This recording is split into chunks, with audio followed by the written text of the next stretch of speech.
Good evening. Salutations. It is Wednesday, and therefore Reclamation, and I still don't know what I'm doing for an introduction. I'm working too much and therefore too tired to really consider it much in between, or to at least plan anything. I can think about it plenty. I just don't know what to do with it. So that's why I don't beat around the bush, and we just kind of jump right into things. Ben, it sounded as if you were being so gracious to volunteer our recap this week. I surely can. So last session, we were getting ready to go out on our mission. Audie and Titan went and investigated the collars. We were with a a young man and a failing, and we assisted each other. For the most part, the failing was sort of working on her own. But we learned that the collars are infused with primordial magic, require a password and a key, and just insane amounts of redundancies and ridiculous amounts of probably fire and explosive magic within it. And if we're going to disable them without the key or the password, we'll probably need to either submerge it in water, freeze it, or have somebody who can absorb fire. Meanwhile, the others just kind of did their thing, and we all met up for the mission with Riot. I don't remember the other characters' names. I'm sure they're written somewhere.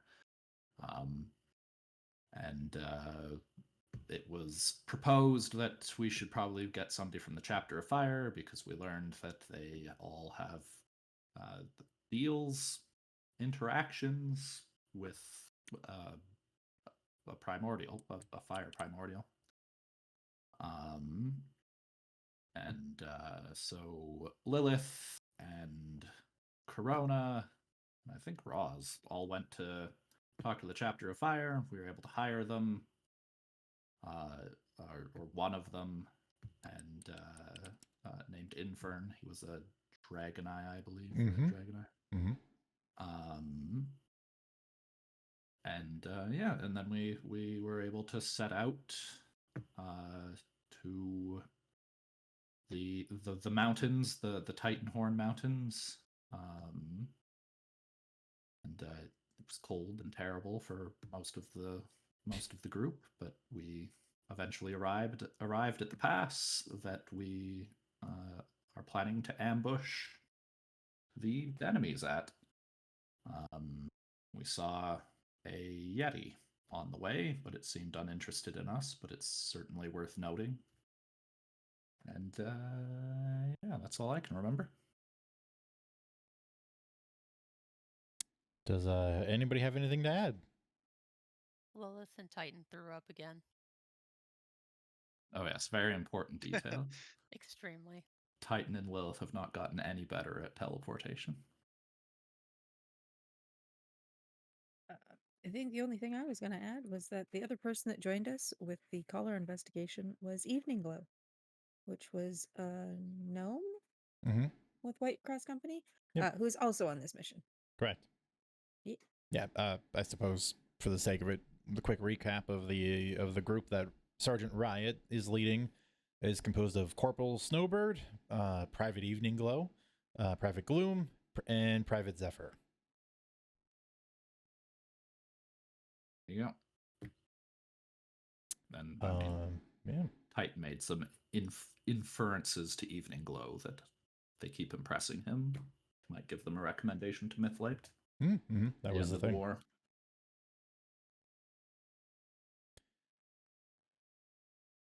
Okay. Last chance. Anything else worth mentioning? How about from our daytime soap opera? Anything worth mentioning happen there?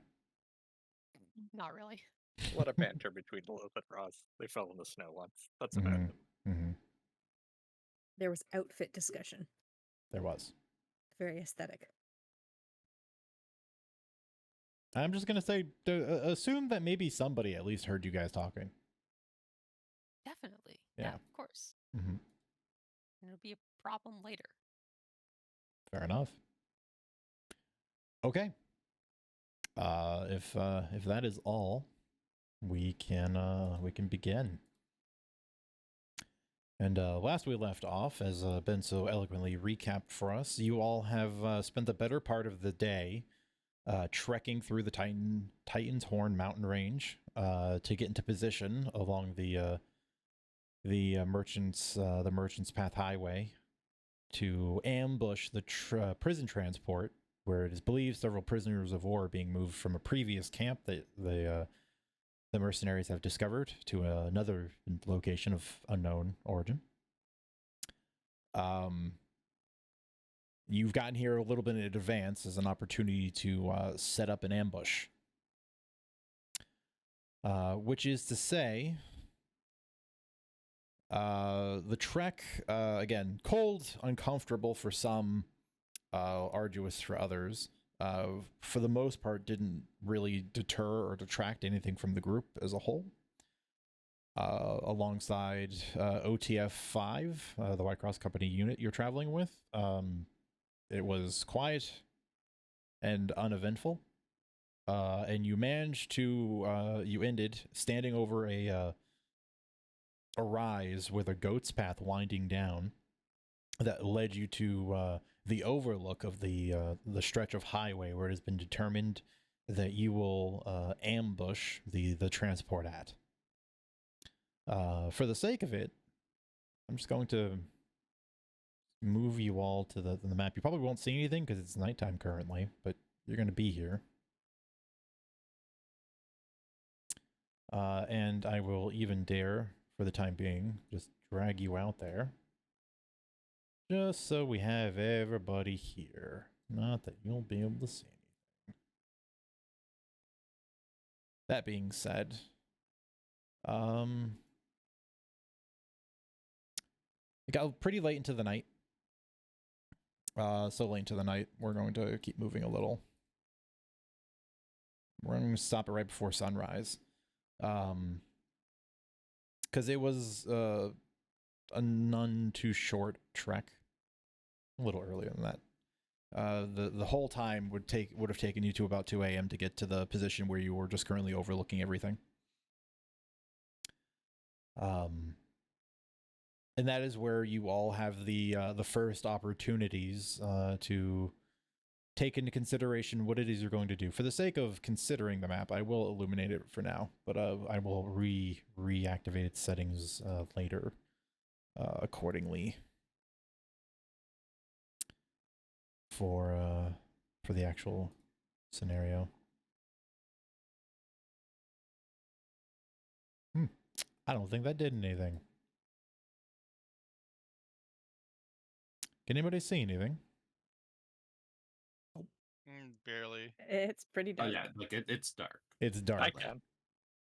But I Thank can you, make out Elfin that Party. There are details on the map. There we go. Hang on. I changed the wrong setting. When you move the time forward, I could see the entire map. Yeah, I suppose, you know what, I guess I'm just going to do that. Because this is being a little finicky. So I will just move it forward until it's bright out and you can all see. Okay. There. Now you all should be able to see. Yes. Cool. Here's the map for your consideration.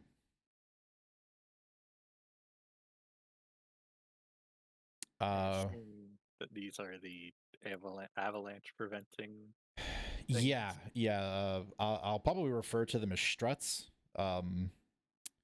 Arcane struts. Yeah, they're essentially these bronze pillars that have been affixed into the ground, with anchors and then into the walls, and they are connected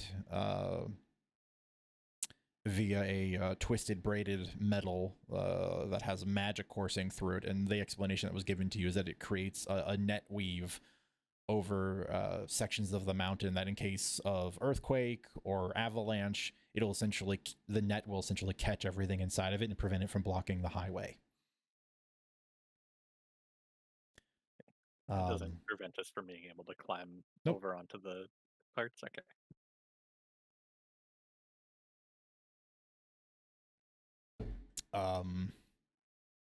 Yeah. Pretty basic. The center road is the lowest point on the map.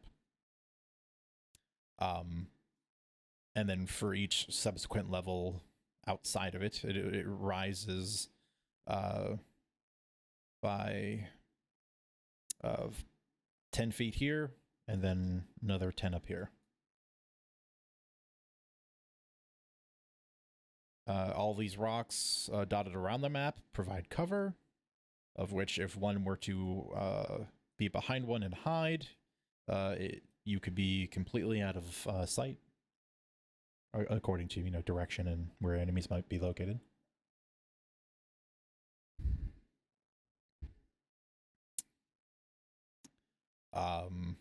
The plan Riot mentioned was that they received the somewhat powerful spell scroll, which was intended to use to block off the road, a scroll of wall of stone, which they were going to use to create multiple layers of a stone wall on the road to block their path for a time that would provide both teams an opportunity to thoroughly disable them, or at the very least discourage them from scampering off too quickly.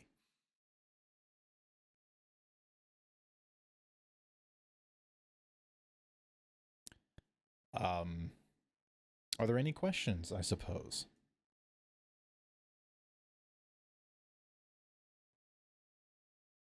Do we know which direction?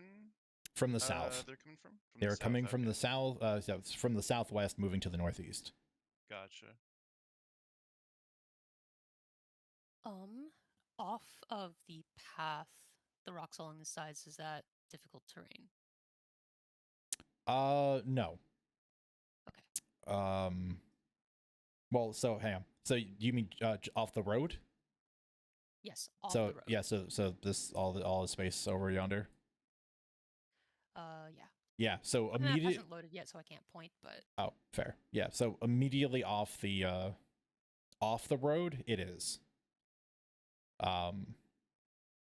But when you're on the second and third levels, it's normal movement. It's just strictly the one that's coming off of the road because it's a lot more gravel. Okay,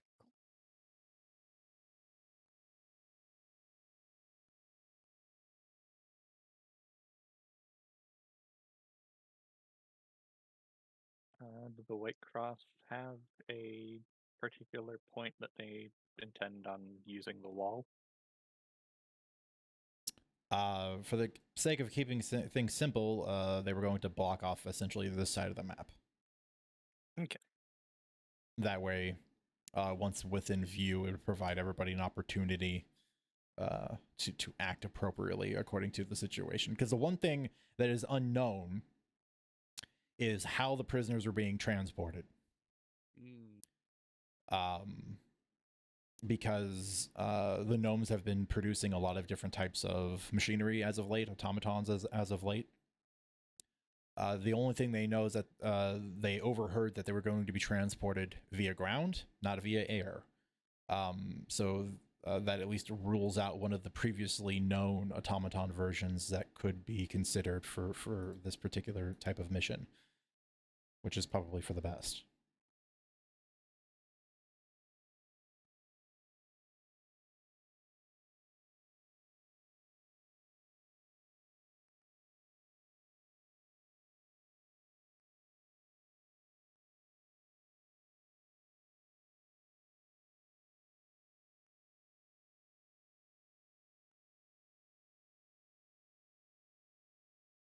Is the signal for us to engage the wall going up, or are we going to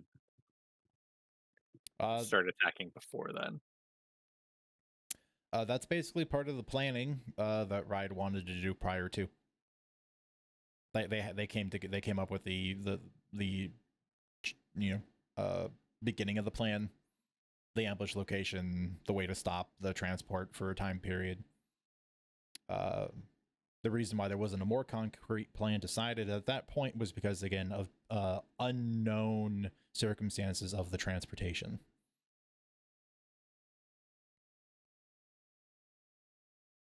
So if you all wanted If we all wanted to drop in character at this point so you could talk about it, we could, or we could stay above table and talk about it that way. Whatever works best for everybody.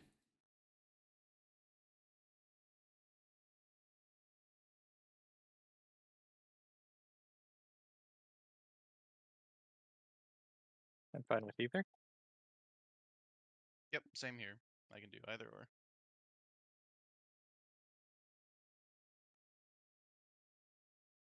I'm an awful tactician, but I wish I could contribute.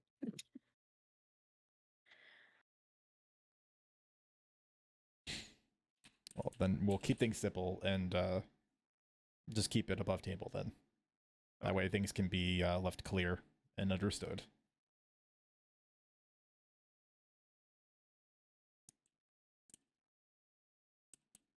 Well, then if we're gonna keep it simple, I guess it makes the most sense to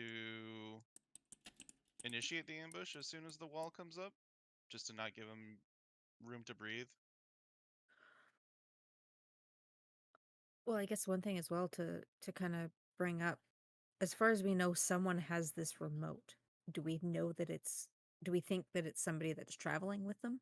As in, do we need to subdue someone before they basically detonate everyone? So that is an X factor in the fact that the understanding is the automatons require controllers, and the controllers can be located near or relatively far away from the automatons they're responsible for. Given that this is a mobile transportation unit, it is within reason that the controllers are probably going to be part of the transport, and will likewise then probably be responsible for the ones controlling the switch or the key for the collars. That is so far part of the risk that has been inferred, is that in order to do this, there could be likely and will likely be a hostage situation. But that's why the best answer, which was paid for, was having somebody who could deactivate the collars rapidly to allow removing that risk.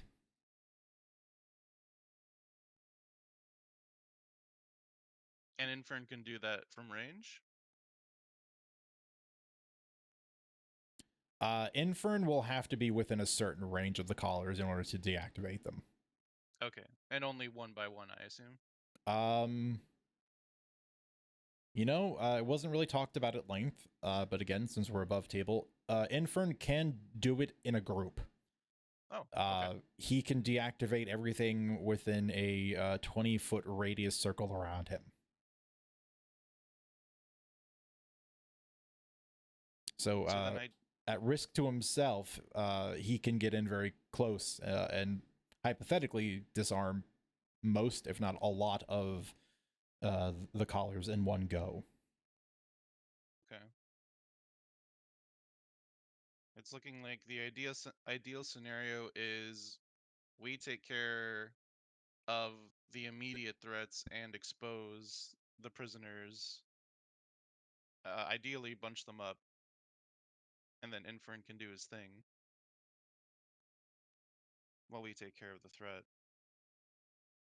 But that we'll have to see if we can do that once we see the transport, because we don't know what it looks like.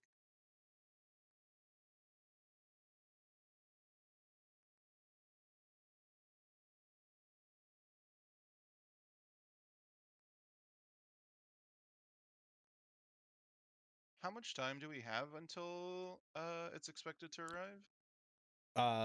The exact time is uncertain. Uh-huh. Based off of again observations and eavesdropping that was able to be done. It's supposed to be happening sometime during the morning of this day. Okay, so pretty soon. All right. Yeah, it could be any time between 6 and noon, basically. Gotcha.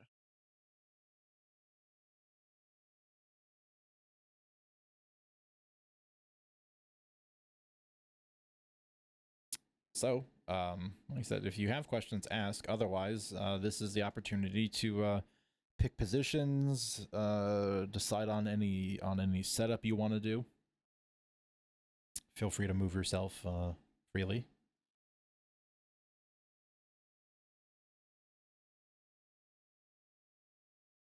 There's no elevational difference between the main road and the gravelly road, right? Just difficult terrain. Just difficult terrain. Yeah. Okay. Does it seem hard to dig through? No. You think you could dig through this? Like, it's loose enough that you could easily take a shovel to this sort of stuff. It's not solid rock. Okay. Setting up a foxhole for yourself. I'm thinking about that. You have time. I'm just considering the angle and the elevation, whether it's like worth it. Because this rock is going to be a hotspot on the bottom left, I think.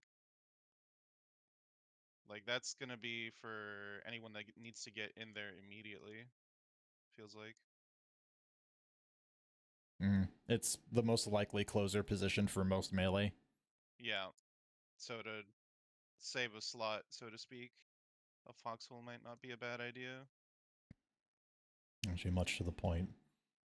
Allow me to just move up one of the requisite peoples who are going to be there.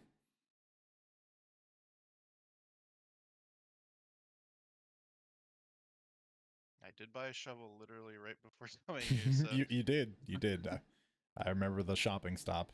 So you're more than welcome to pick a position. Yeah, down here next to the roads, perfectly diggable. All the upper levels, that is basically solid rock, so it would be harder. So anywhere along here, I'll let you dig down about 4 or 5 feet. Yep. Then terrain, that's still close enough to get as close as I need to immediately, yeah. Okay. Lilith shrunk. She's so tiny. Oh, what- yeah. I was wondering if anybody else saw that. I was like, oh, I see all of you as tiny. Oh, oh, it's an altitude thing, I guess. That's Yeah. cool. oh, that's kind of awesome. Yeah, Yeah, I mean, Titan needs to be in melee range. yeah. Audie doesn't, but she wants to be probably within 30 to 60 feet. You know, voice range. Mm. I guess the question is, would that be better served up top? Because she doesn't know how much help she would be, but if she needs to get down, I guess that's 10 feet dropping too. Yeah. And an acrobatics check in order to land on your feet. Yeah. Yeah, I mean, a 10-foot drop isn't terrible. No, Yeah. it's not a grueling check. It's mostly just there for if you fumble, Mm-hmm. because that You can might matter. twist an ankle. Mm-hmm. And these aren't little walls. Like, there's no height to them, really. No, They're there is height. bastions? Well, like I said, they're reaching this ground level and then reaching all the way up top. So at that distance, they are 10 feet. They are reaching up 10 feet to attach But to I the get- top of the next level.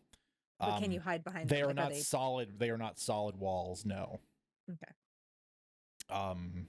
They have little fixtures. You could try. They are not the best cover, such as the Okay. fact that they won't provide half cover at all in terms of Mhm. actually using them. But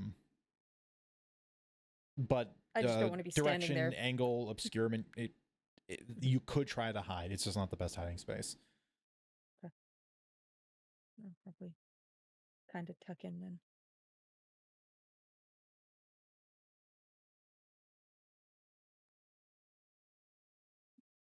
But that feels weird if everybody else is going to be hanging back. Or are you moving them? Otherwise, No, I will be okay. moving Just- NPCs accordingly.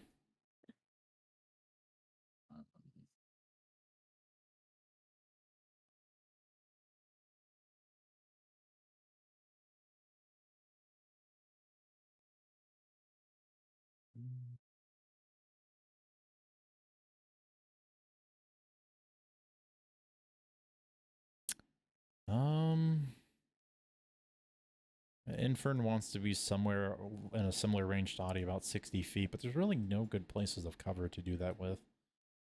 He's trying to conserve energy, so he can't use a needless spellcasting either. I think he's probably actually going to be up here with Lilith.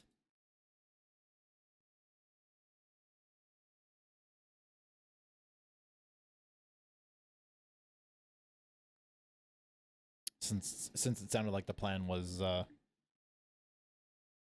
jump them, soften them up, get Infern in which case he doesn't need to be immediately in danger.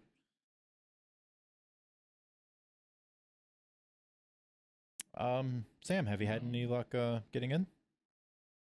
No. Hmm. I'm trying. Has everybody else loaded fine? Yep. Yeah. Yep. Okay. Is it just spinning? I've got gray screen. Oh no. Have you been able to load in the Foundry at all, or is it just the scene? Yeah, it's the map specifically. Okay. Let me just Good job, let me just try to permissions. activate another one, and I'll jump us back. It shouldn't be a permissions thing. I'm gonna move you to Saberwolf Den real quick. Let me know if that loaded you in, Roz.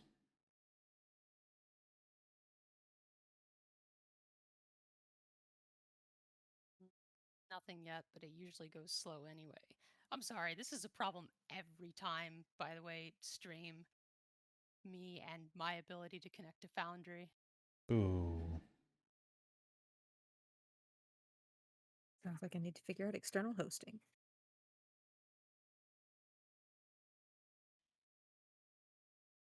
Yeah. The transport ambush, due to time constraints, is a very light map too. Like doesn't make use of any levels or anything fancy.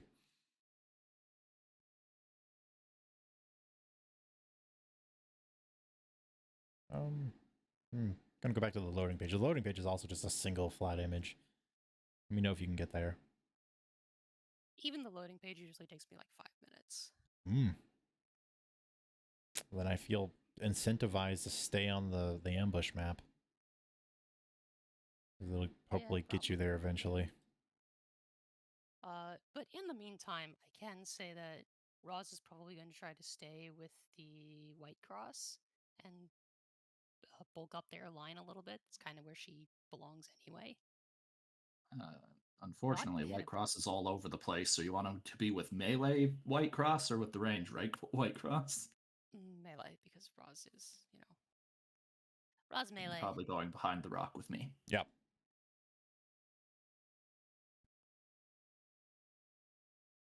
Most of White Cross is at range. Well, aren't they special, not sacrificing themselves for the PCs? Well, it goes back to the fact that I told you during their training they have a wide array of tools, which includes a standardized kit that all of them carry heavy crossbows. And since they don't know what they're getting into, they're all opting to use those first.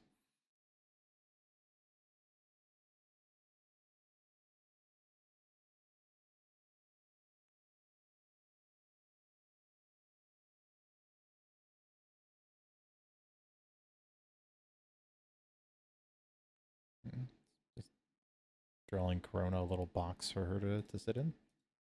No, thank you. She is half cat.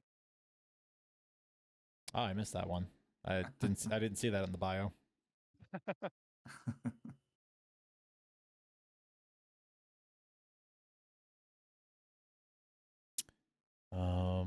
Yeah, I'm gonna say, and everyone's basically stayed on level 1, so I only have to make adjustments on heights a little bit. For those of you who are at different elevations, just be aware of that, which is really just you, Quinn. So be aware.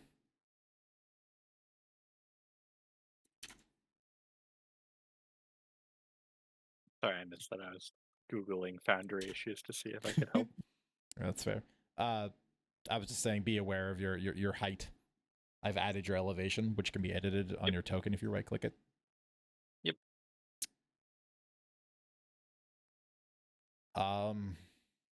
Okay. Well, I mean, it looks like everyone's in a position they want to be in. The plan is when the transport's in sight, use the Wall of Stone spell scroll to create a barrier to provide both teams opportunity to ambush the transport, to halt its movement, and an attempt to free the prisoners therein, and or disable the guards, and or get the controller. Obviously, battlefield plans don't hold up, etc., etc. Mm-hmm. But any other oddities, contingencies, things people will want to make note of? Maybe if people were carrying heavy packs where maybe you've left them, stuff like that.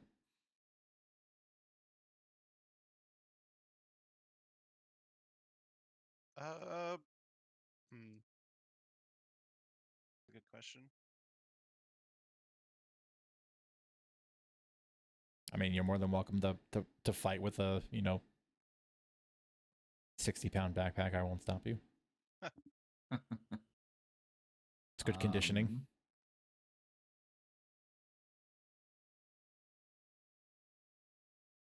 I mean, Titan would leave his pack somewhere he doesn't think there's going to be any fighting or anybody messing around. I think right up here. Yeah, back up on the goat's path is also an option. I suppose it's whether or not if you want it available to you, if that matters.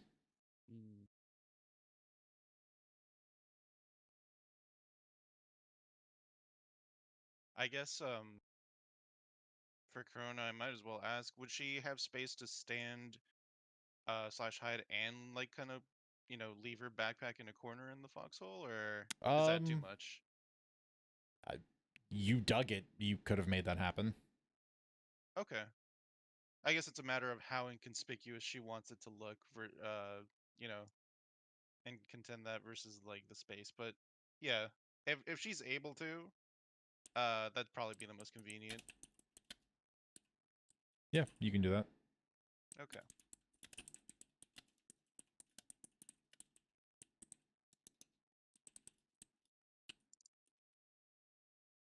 I think Titan's pack is going there.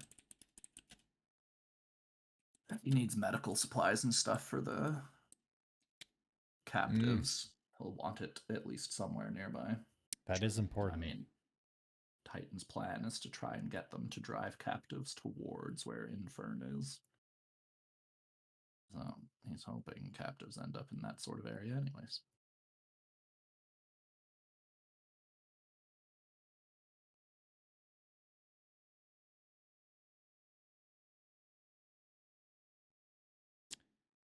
Well, so we're at a slight impasse, which is I don't want to begin the combat without Sam being able to see what she's doing.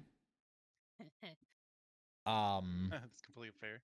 And there is at least one thing I'm going to try to fix. As Quinn has put in chat, because this is one of the times that I made a boo-boo. And that file format does play a big part in how these things load. And I've been pretty good about my formats, but this one was a JPEG this time, which is taboo. And so I'm going to go see if I can't save the map layer or something else and then readjust as necessary. This really depends on how long my map maker is going to take the load. So that being said, if people want to ask questions, now is a good time to do it. Or if you want to go take a quick, short break to go stretch your legs, by all means. But as soon as this is sorted, we're going to begin.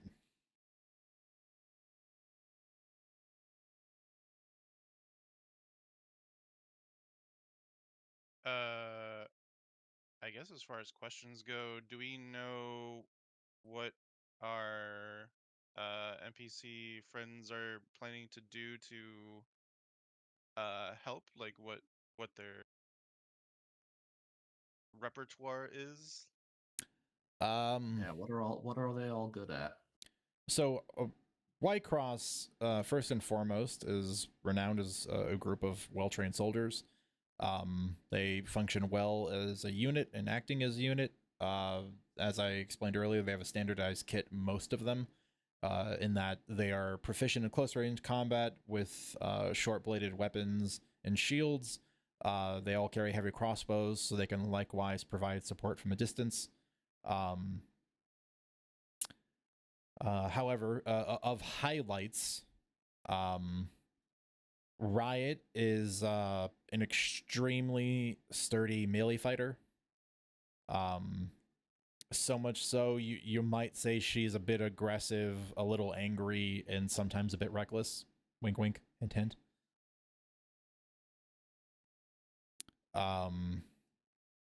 Private Zephyr is nimble-footed, is quick on her feet, but is also devout and has a little bit of divine magic. Tends to act as the squad's medic. Snowbird is very good at crossing over various types of terrain, be it mountainous, swamp, river, or otherwise. Has very good eyesight, comparable to that of a hawk. And is a good shot with a longbow. Likewise, very good at hiding and being a skirmisher. The others, at least for Gloom, and Evening Glow, they fight like pretty stock standard White Cross Company soldiers, so they rely on the training they've received. Evening Glow has a couple of like gadget tricks, like smoke bombs, and some basic magic that helps him tinker. Things that Titan would be familiar with, such as identify and detect magic. Other than that, just kind of gadgets. The rest of them are pretty basic fighters. And by fighters, I don't mean the class. I mean just trained combatants. Combatants. Yeah. Yeah. Okay. And so that is why they've initially chosen to spread out, so that way they can better assess the situation. And then as it changes, they will either fall back on contingencies that they're familiar with or receive new orders as necessary.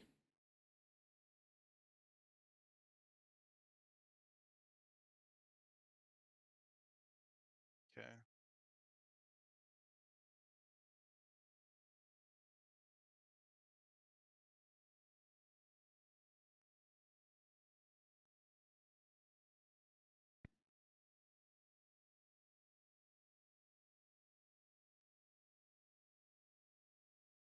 There's not really anybody among our NPCs that we need to baby too much. No, I would say not at all. As a matter of fact, We're level 2. Alright. We're the babies. Yeah, it's like we're Sure. we're the ones being babied, I think.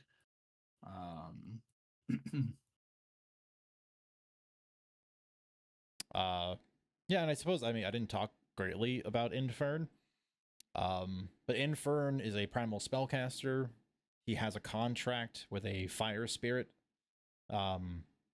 He was talked up by Vertrara, the leader of the chapter Fire, as being competent and capable. He is a above average spellcaster in regards to the current rounded strength of all the people and NPCs here present. Okay. But he's not going to get involved unless we demand it.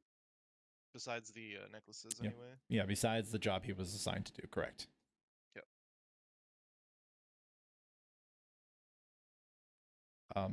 That being said, you can assume Infern has availability to, as players, a wide variety of fire-based spells from levels 1 to 3.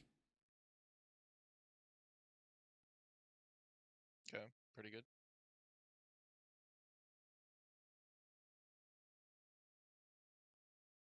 Well, that took forever to load. Mm-hmm. Mm-hmm.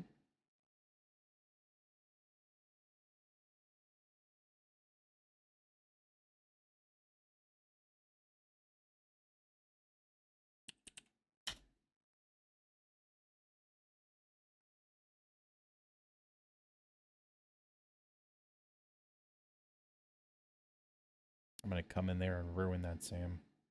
Sorry. Oh no.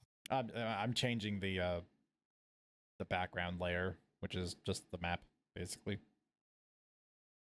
All right, well, let me know when you do because I'll probably have to restart my loading. Yeah. Well, I'm gonna export this, but then I want to see if it's comparable size wise between the two. What could go wrong? Nothing at all.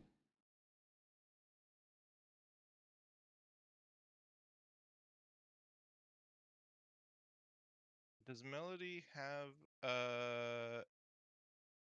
an easy way to get to safety besides climbing the wall? Just any She extra does contingencies? not. Okay. She's hoping she can yell at them and it makes them go away. Okay. Yeah.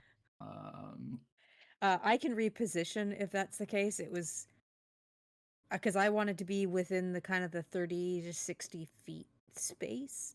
Yeah. Because that at least I could move up if I need to cast, or I'm at good range. For It most of is it. worrying that you are quite alone over there. Yeah, I was originally over like here, Yeah. but then that would put this at the 110 mark, and that's too far. Hmm.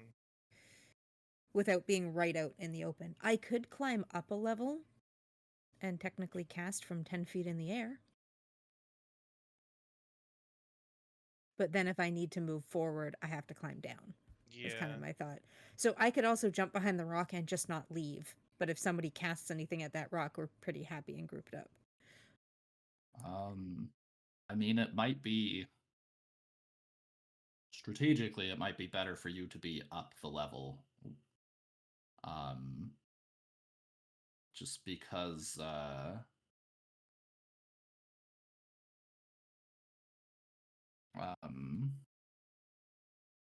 you know, it's easier if we're winning and you need to advance to jump down than if we're losing and you need to get away to climb up, right?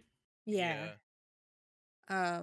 So all of my spells are at least 60 feet, at least the ones I'll be probably using. 30 feet is Bane. So if I want to use that one, which can be quite an asset, but that's the only one that's Bane 30 is feet. good. Bane is super good. Yeah. And it's concentration, so it's one of those I'd almost want to, but I think that's one of those if we're winning, because I'd need to single out who I'm casting it on. I'd need to see Right. the That's true, yeah. controllers. So Yeah, I still think better you be up a level, because if they're gonna so start rushing at you, which yeah. I mean, Are we if thinking I was strategizing this, that's what I would do. I'd be like, oh, there's one girl over there, clearly a weak point. But if you're up a level, then you know they've got to weigh in. Okay, well we've got other ranged people shooting down on us from that angle. Mm-hmm. As I'm saying, is there anything that I can mark myself as prone? Because I think up here, actually, prone wouldn't be a bad thing.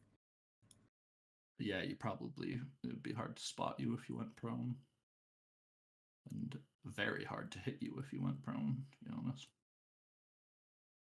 I might be able to ask for half cover. I don't know if I'd get it, but I can ask. If you're lying prone, it provides its own benefits against ranged attacks, as is. Oh, okay. Prone. I fall down. Oh, yeah, I already added it too, so you got back up. Okay. Fall down Oh, again. no. Okay, I fall down. There you go. Oh, Burrowing. you're burrowing? Oh, no. Nope. Wrong one. You fell through the map. No. Oh, no. And now fell over. Take off There burrowing. you go. We got there. We're learning. Oh.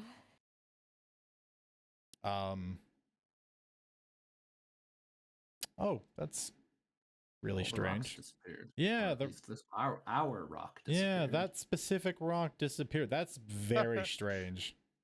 Wow. The last rock you added to the map. Apparently. We'll Well, just put a square we're there. just gonna pretend that's still there. Yeah, just put a square there. Yeah.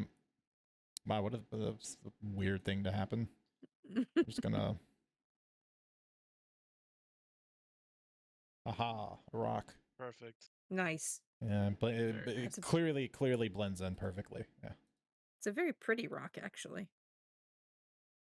Did you have like a dry tool, or are you just Yeah, that good? it was a freehand tool. Nice. We're supposed to fill in.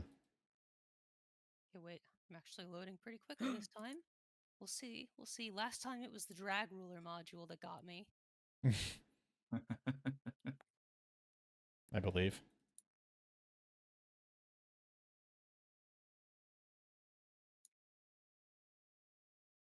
I'm kind of Rock is excited for very this fight. slowly gaining form. There you go. It is.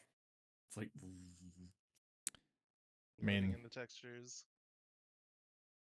It says there's a pattern here. I don't know what the pattern does. Oh, the fill texture. I could Yeah. go dig up a texture for it. That feels like. Nah, I mean, I got a little time. I could. I guess so. Yeah, I see like a cloud. it Cloudy seems. texture. Yeah, it there's. seems like there's one more thing for Roz to have to load. So. Yeah. True. Yeah, let's not do that.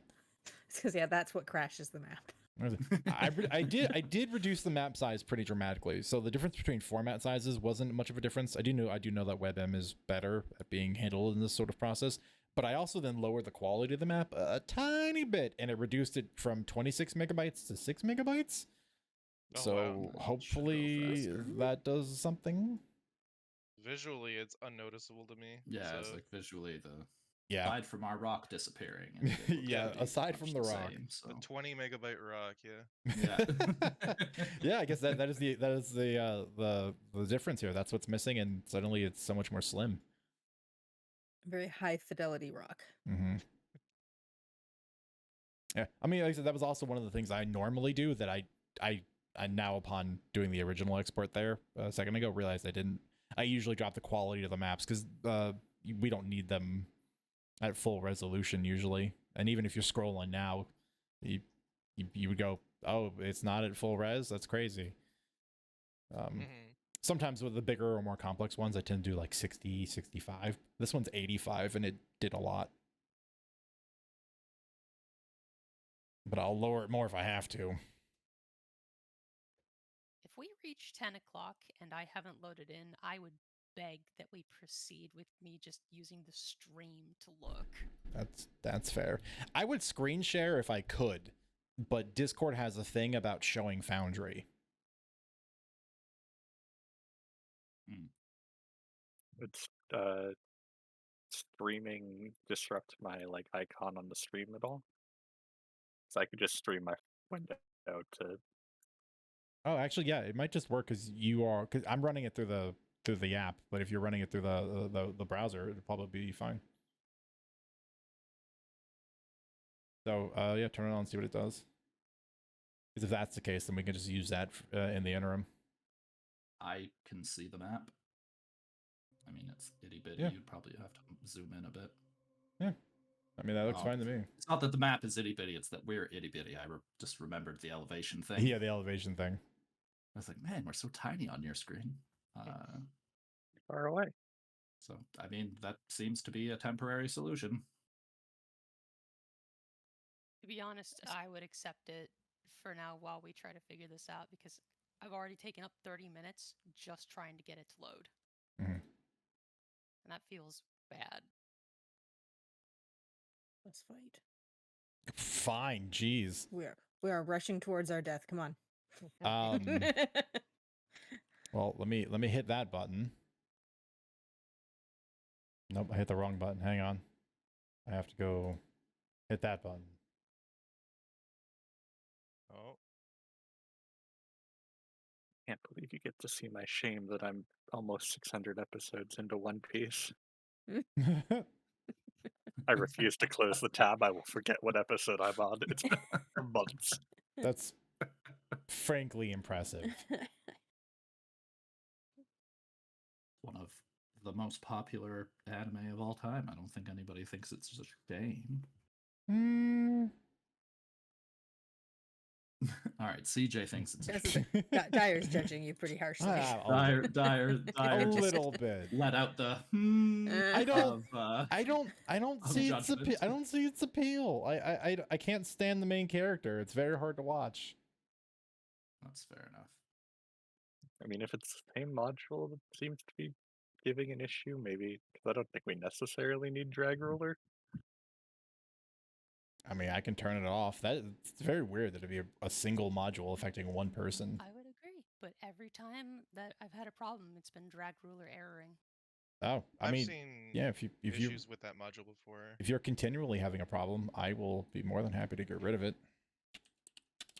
I might have to reload the server though to do it. Yeah. But the rest of us don't have issue loading in anyway, so Yeah, it takes Knock me on like half wood. a second to load in. That's not a big deal.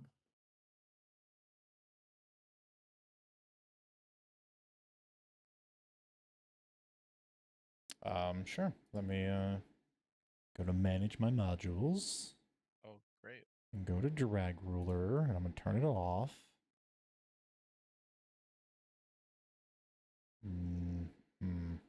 No. Save. I have to reload the application. Sorry, everybody. It's all good. Honestly, really, I didn't know that was a recurring problem. Super weird and super specific. Yeah, it doesn't really. It's like it's a nice to have. It's not super necessary. You can accomplish the same thing by holding control and dragging the character. Mm-hmm. Even the rock looks different. Oh yeah, it actually took the darker color this time. That was very frustrating for me.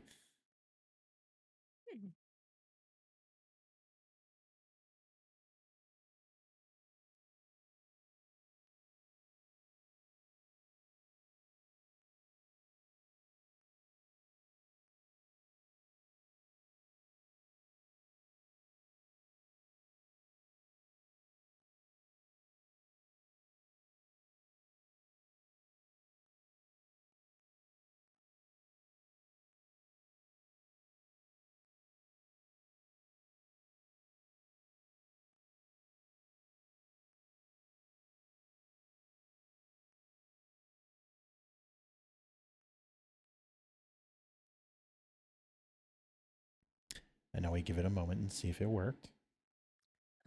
Fingers crossed. I am hoping.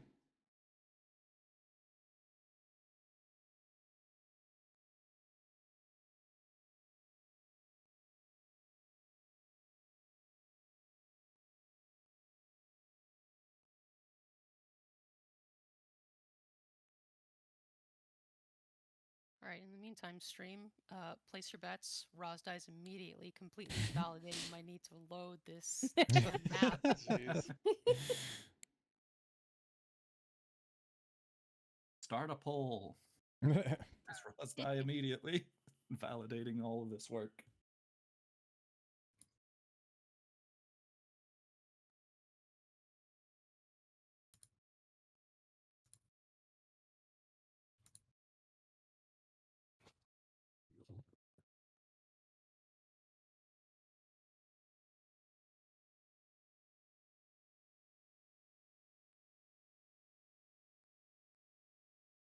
Will it work? Will it work? And we're trying.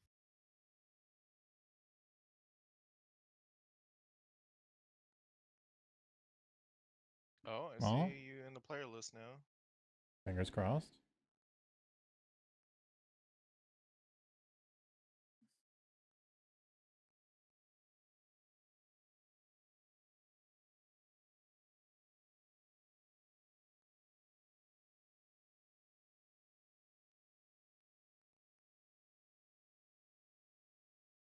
It's probably also a weird time for modules too because of version 12 of Foundry. I don't know. I haven't I don't updated. know. No, I know, but I think that the modules themselves also update. I mean, assuming you hit the update button, and that might mess something up. I don't know. I haven't. No. Okay. Nope. Then I Yeah, have no I've clue. basically frozen my my account state. It worked. It was Haha. drag roller. Yay. Oh, hey. Woohoo! Nice. All right, it will stay turned off. What a pain. It took a while, Oh, but you're God. Finally, Now you can I see the feel map. so much better. I was feeling terrible about which means that. I get to do this. For those of you that maybe turned off the repetitive music before, I've changed the track. Nice. Okay. Let me do one thing that was perhaps not considered in this, which is let me wind back the time. Oh, right. Yeah. Oh no. in. Oh, it's Uh, dark. And now for the scary part, to determine when this is going to happen. I need someone to roll me a d10. Who wishes to be the one to hold your fate, the party's fate in your hands? I'll do it. Okay. Okay. Roll that 5. number.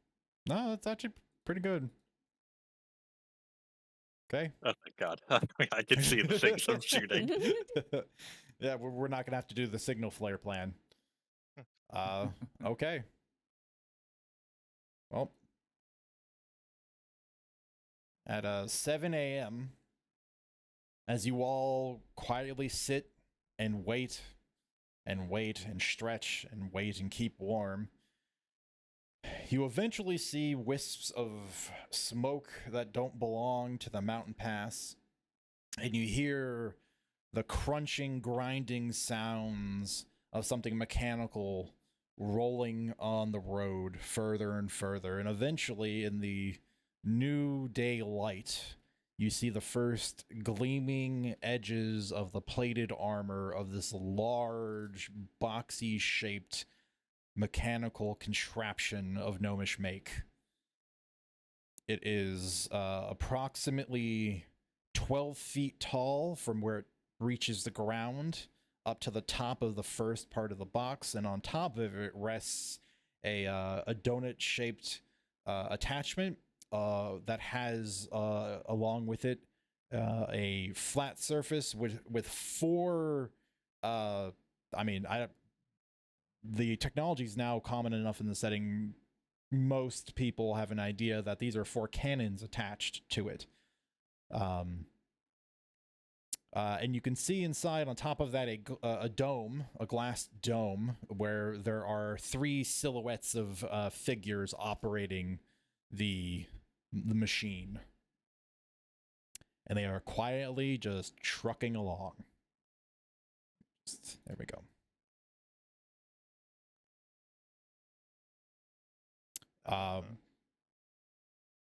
Once it's in position, the agreed upon plan is the wall of stone is going to be activated.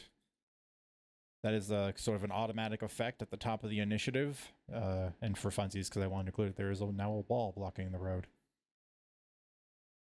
Oh, cool. Nice.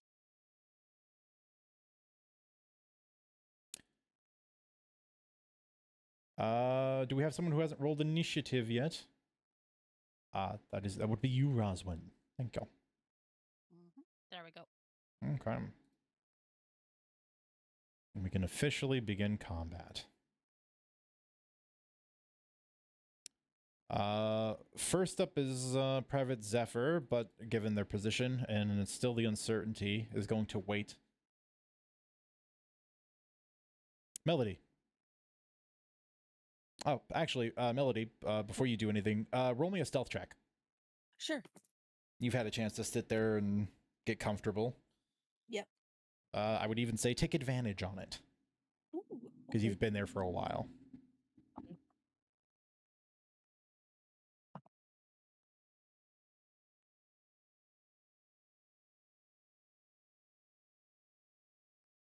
Okay. Where did my sheet go? Come here. Where did my sheet go? Why did it close? Da da da da. Stealth. Modified. 19. Modified 19. Okay. I Thank rolled you. a 16. Yeah.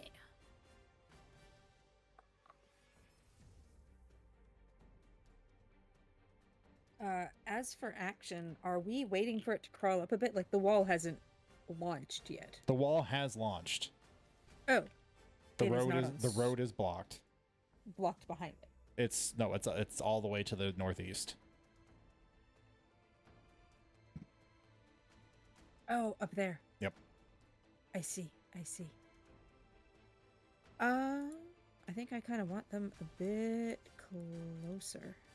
I don't think I can do much from where I'm at.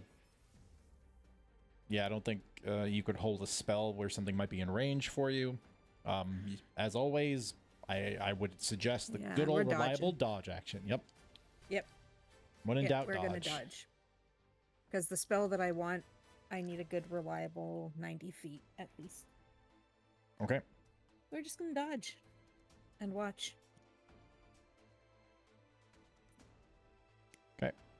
On Private Gloom's turn, Gloom believes themselves to be a half decent shot, sees pilots in a somewhat open position, and with a great need to try to learn about some information of this, Gloom is just going to take his heavy crossbow, level it at the transport, and fire.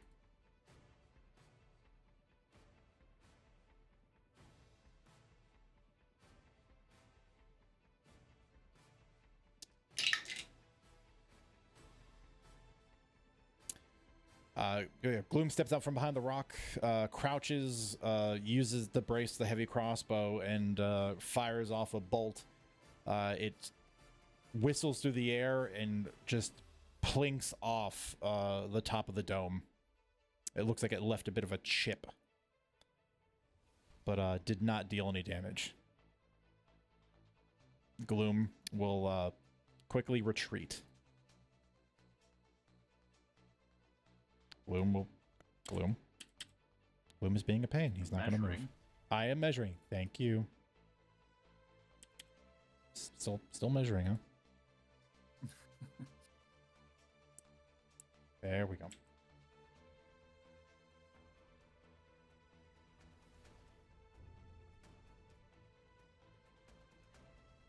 Well, the first shot's been fired. Snowbird's going to do something similar, except with his longbow, and is going to take a bonus action to steady his aim, and then fire an arrow. In hopes that he has slightly better luck than his friend.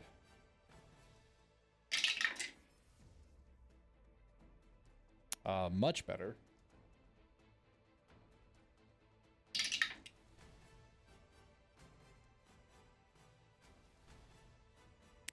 The arrow flies true, much to his reputation, is a good shot. And the arrow strikes off the dome. Even though it was precisely on target, it seems to have not done enough damage to leave a mark on the transport. Lilith. Would you like a stealth check from her as well? Yes, please. That'll go the same for anybody on your terms coming up if you are hiding. 23 total. Okay. But they're not quite within her first range increment, so she's just going to quietly move over to here and ready in action. Shoot when she's pretty sure she can get a better shot. Okay.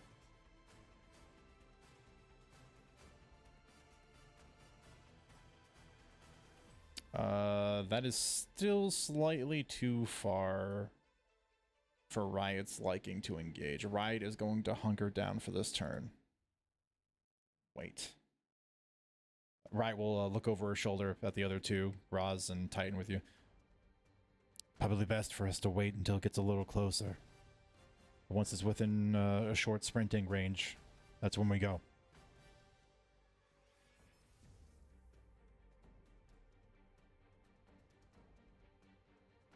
Titan. Yeah, no, I mean, he was not eager to have to try and charge in 95 feet of open air against a tank, so he's happy to continue hiding behind the rock until it's closer. Okay. On an engineer's turn, they will forward the tank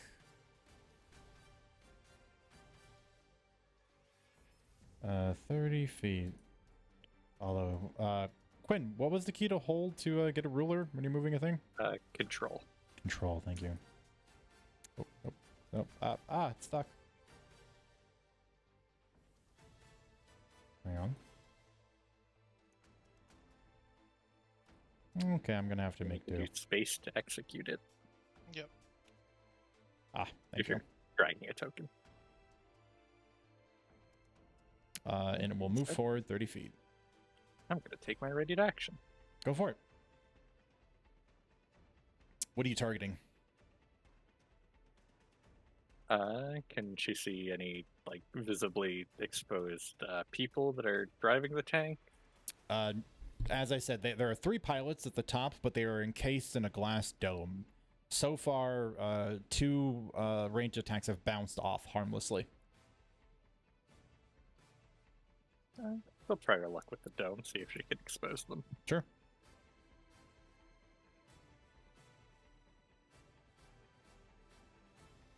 That is going to be a 22 to hit. That'll do it.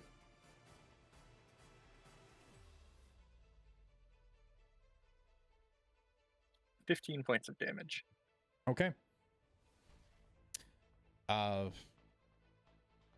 Lilith, you line up your shot, carefully waiting for the opportunity. Once it is within range, you fire it off. The arrow whistles through the air, strikes the dome, and the arrow seems to shatter against it. However, when it clears, you can see in the dome itself that you have left a crack.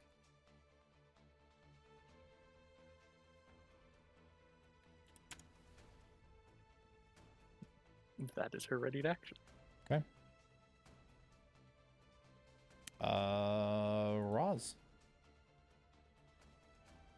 I'm guessing that's still a little far for just running out and sprinting, so similar action to Titan and Riot.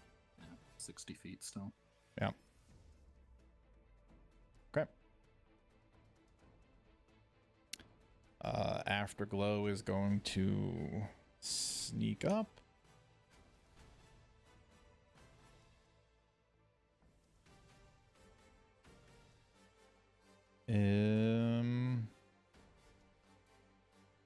What is that range? Too far, unfortunately. He's gonna just stay hidden and wait. Infern does the same, just waits. Corona. Stealth check, right? Yeah, please. Okay.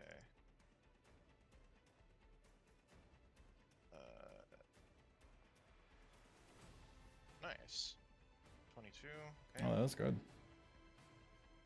But similarly, I don't think she has line of sight, but she definitely probably hears and feels the tremors, so she's going to wait until it's a little bit closer and she hears any sort of like signal from the others or, anything like that. Right now she just hears arrows whizzing, probably, barely.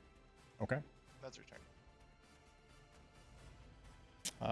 The top of the round, another engineer is going to engage the tank.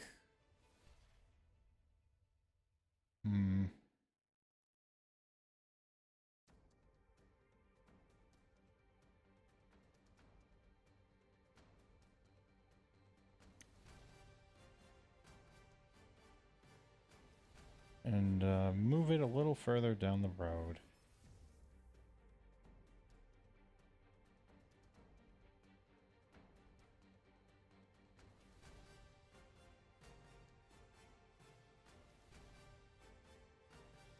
Zephyr's going to hold her ground.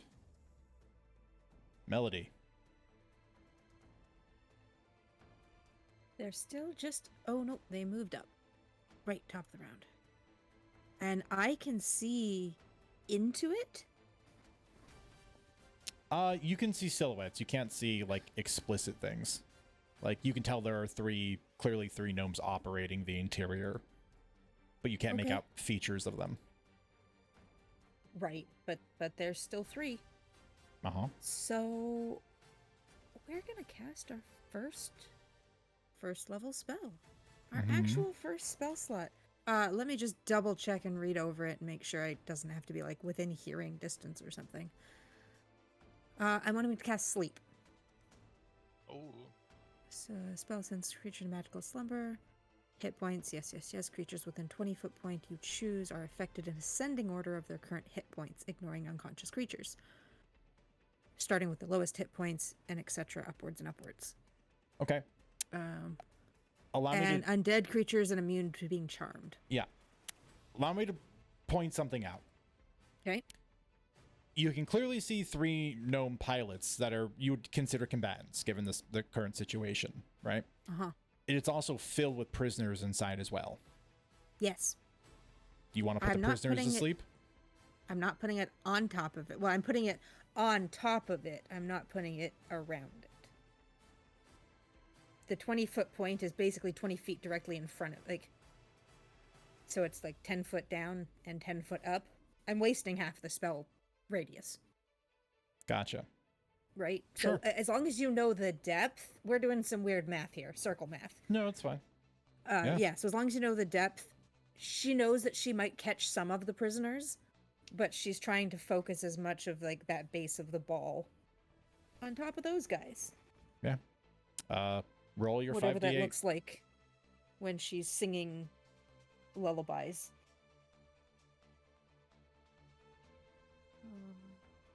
2, 4 for 6.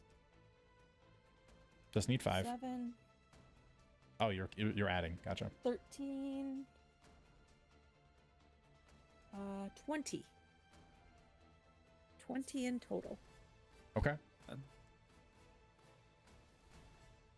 Was there a comment? Ben? Oh no, sorry, I was just talking to myself. Oh, okay. Okay.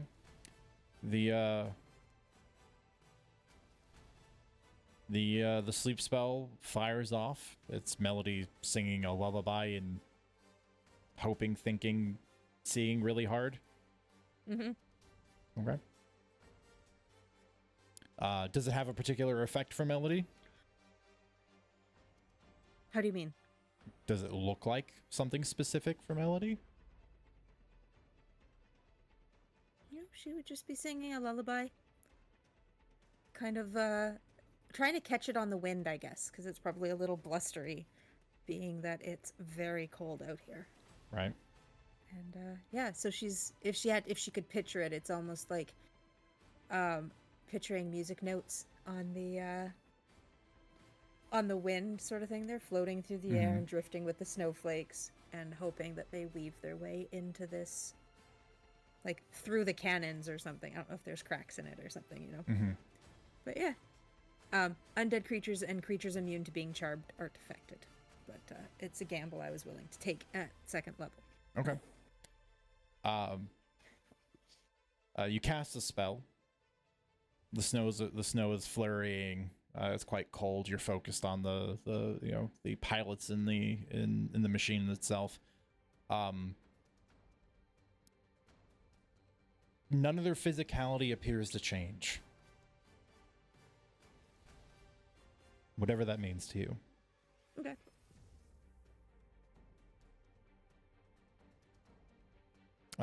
Is that your turn? Yeah, I don't think I have any bonus actions that I can take. Inspiration. Oh, I can inspire people. Yep. How far do they? 60 feet. 60 feet. Oh, guess what, Lilith? Hi, hello, I'm a bard player.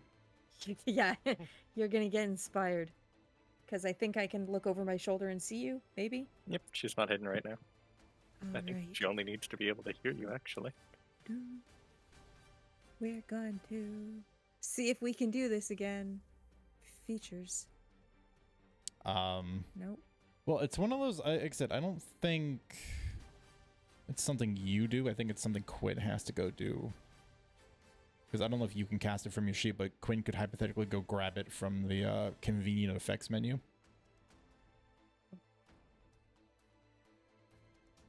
Yeah, I thought last time I had, But it also doesn't necessarily matter since Quinn's using physical dice anyway. It's true. You have some inspiration. Okay. Yay. Then we're gonna move on to Gloom's turn.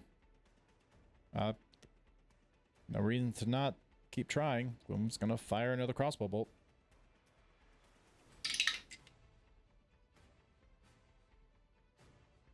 This one will hit. But unfortunately, the effect seems to be the same. The bolt strikes the dome and just sort of skitters off the side, flies off into the side of the ditch.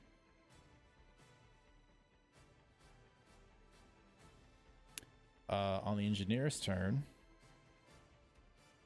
it seems as if they have not taken kind to this. There is a sound that begins to fill the air, a low humming rising to a louder fever pitch when a magical shield erupts from around the tank, the transport.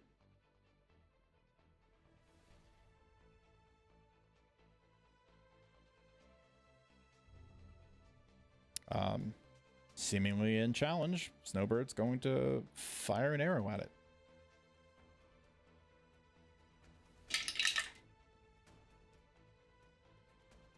The arrow sails towards the transport, and it hits the outer side of the shield, and it plinks off. It doesn't even reach the transport.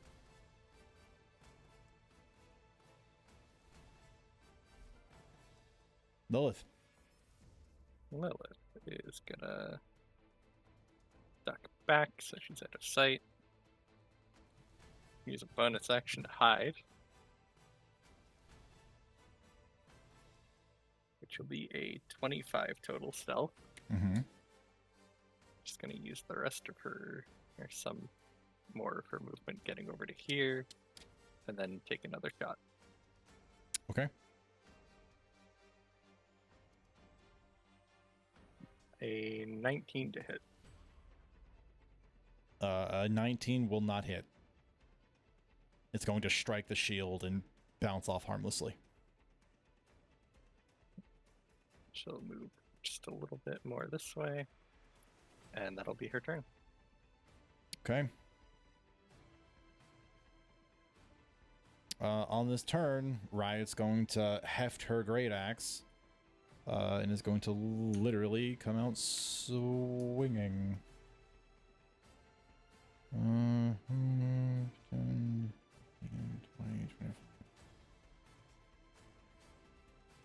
24. Most of you get to watch as Riot charges in. There was a brief moment where you kind of see her reach the threshold of the shield. She doesn't hesitate, and there is a bit of resistance you can see, but she pushes right through it and can reach up and get next to the transport. She's going to swing her great axe at the treads to try to disable it. Recklessly, even.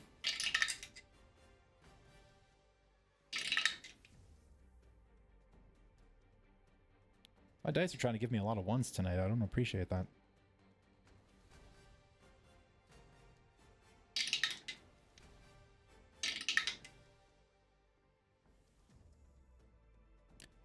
Both swings of her axe seem to connect, but the machine is incredibly sturdy. And even though those blows you think probably would have felled a person without issue, it seems as if the machine itself is made of a different caliber. It's Riot's turn. We are going to Titan. Titan's gonna follow that lead.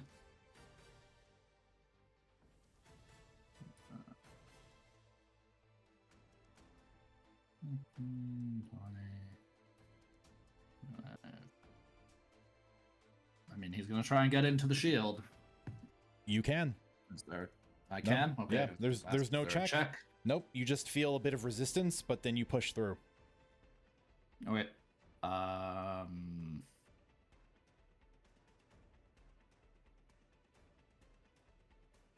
want to dash and get on top? Yeah, I think that's what I'm gonna do. Titan's gonna dash. He's gonna try and climb up on top. of the tank so Okay. that he can get closer to the glass dome. Yeah. It's 12 feet tall, so I don't know if does Titan have a climbing speed? No. Okay. So you can climb. It'll just cost you twice your movement for the distance. So just roll around it to 20 to keep things easy. So basically, Nice. you're now stuck up there. Okay. That's fine for now. Anyway, that's it. Okay.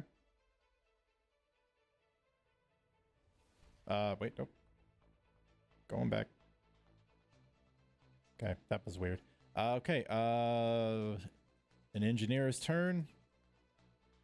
All of you are going to begin hearing the sounds of gears turning, chains clanking, as you watch as compartments from the sides, the left and right sides of the transport, clatter open and drop out these large bronze trapezoidal shapes, and then they rapidly unfold themselves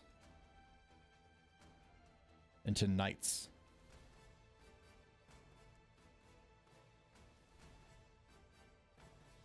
As soon as I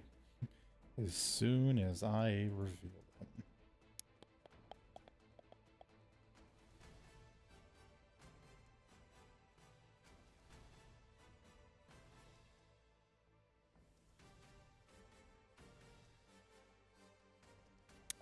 This knight's turn. They're a fairly simple construct. Going to move around to the front. And with its reach, it's going to attempt to slam you, Titan. Okay. It is going to fail to slam you, Titan. Hooray! I've fought these guys before. I know how to dodge. Yeah. As it comes around, it swings at you with its big shielded fists. Due to the height, you can easily sort of lean back and force its reach to be too short to reach from where you're currently standing. Roz. Alright.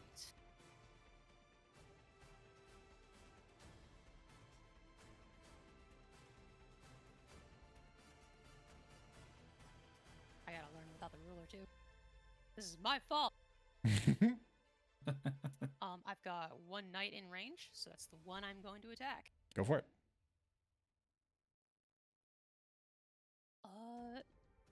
Does a 14 hit? It does not. Alright. I'm also going to use a bonus action to brace up, using one of my exploits and gain 5 temp HP. Okay. And that is my turn. Okay. Roz, you come charging out, axe at the ready, and it skitters over the armor of the knight.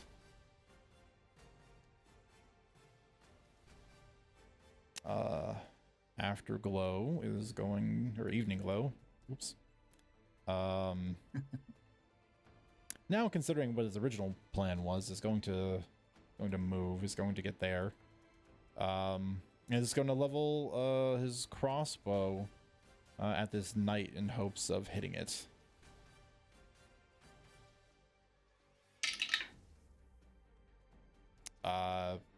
And either through a combination of the arcane deflector or his aim, the crossbow bolt does not find its mark and plinks away.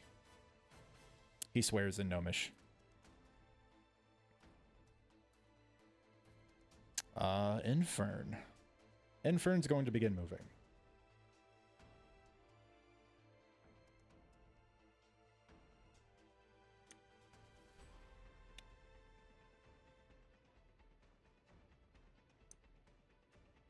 He's going to do a little alley-oop there. Jump down. But that is going to be all. Besides dodging. Corona. Okay.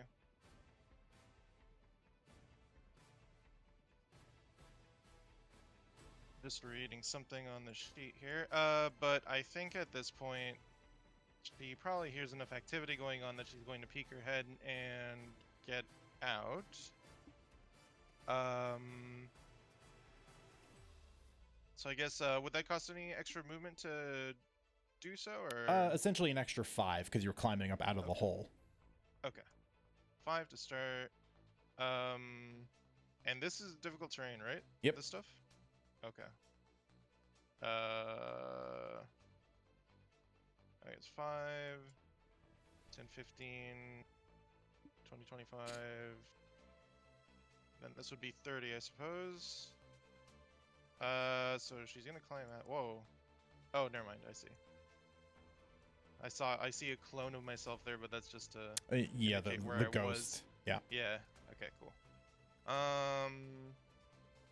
All right, and I guess just for my clarity for myself, the player, it seems we can attack the robots from the outside, even though they're inside the shield. Roz seems successful.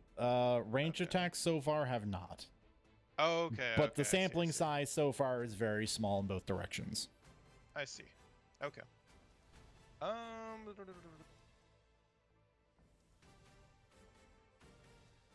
And this is about 10 feet tall, the tank?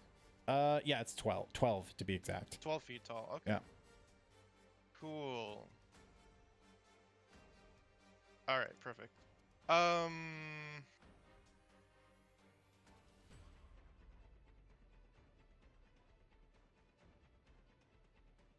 We're not gonna get too greedy.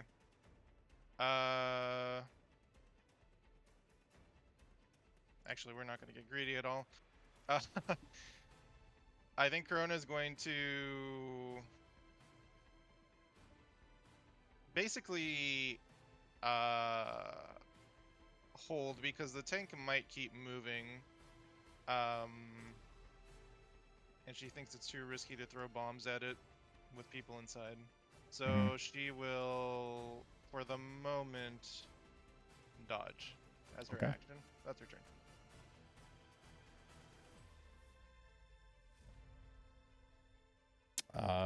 On the engineer's turn.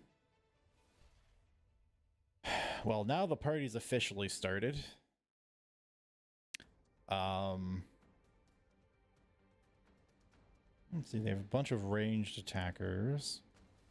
The turret, the 4-cannon turret is going to rotate on the top. And it is going to fire at... Well, everyone's been kind of plinking at it the same. Quinn, did you go into hiding and then fire, or did you go back in the hiding? Wolves are currently not hidden. Okay. So I will add you to the pool of potential problems. By problems, I mean targets. The cannon shot is going to go towards Private Gloom.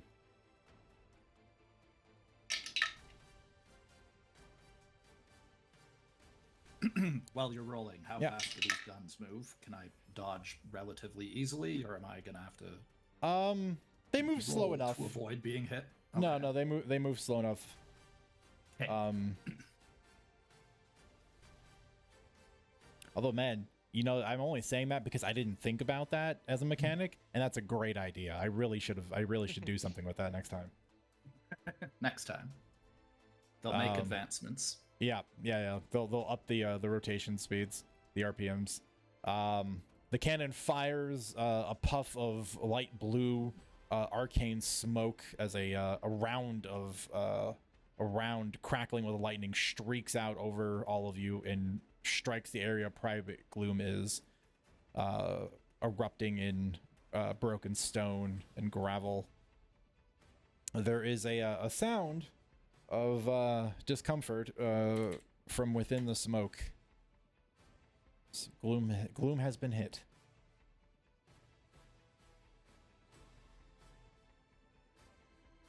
On Zephyr's turn.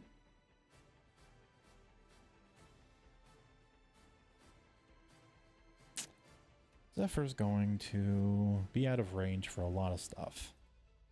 In which case, Zephyr can only do one thing, which is poke out from the strut and fire a crossbow bolt at one of the knights.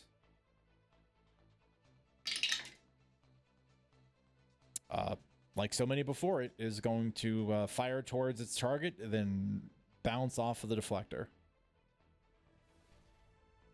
Zephyr's going to take the remainder of her movements to skitter back, but then also climb up to the next level. Melody. Okay, since it seems that the engineers could not go to sleep, she's going to try something else. Ah, da-da.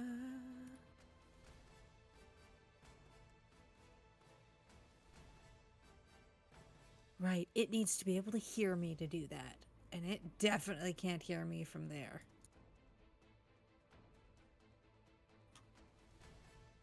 Huh. That's a problem.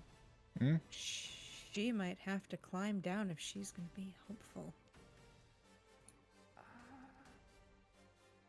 Inventory. Though I do have a light crossbow. You do.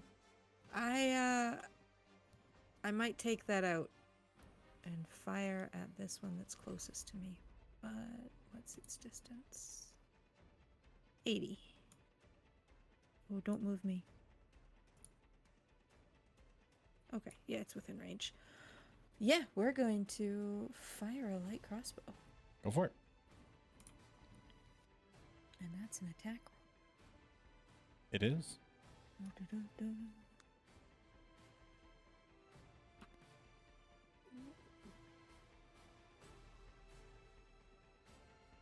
Can't I look it up? There we go. 12 to hit.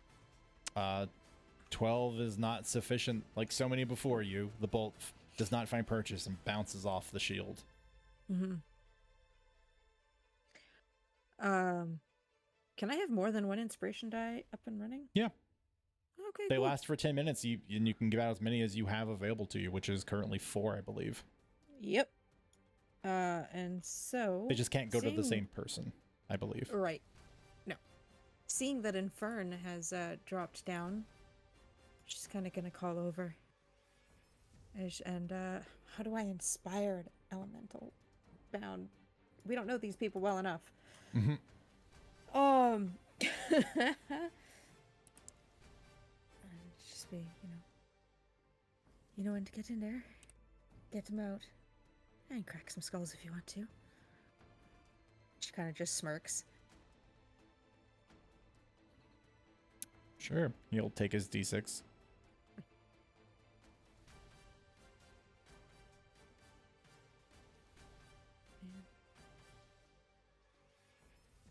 That was my turn. Okay.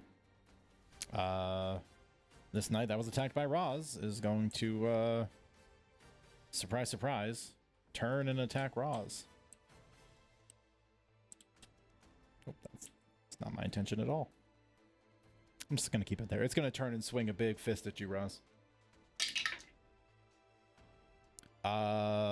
With an 18 to hit.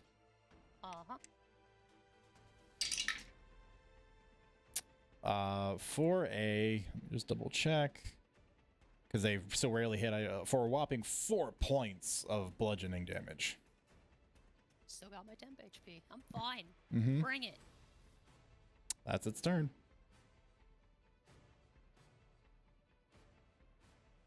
Gloom is licking his wounds. That shot hurt.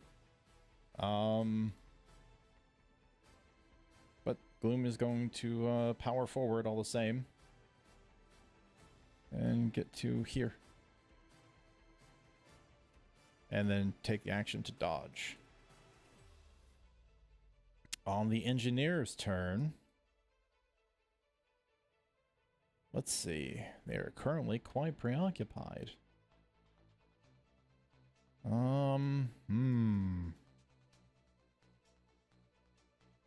Well, there's just a bunch of people standing around, so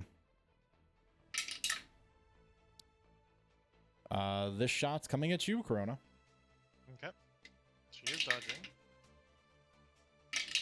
Very important. A lifesaver, in fact. That'll turn that to a 9. Oh yeah.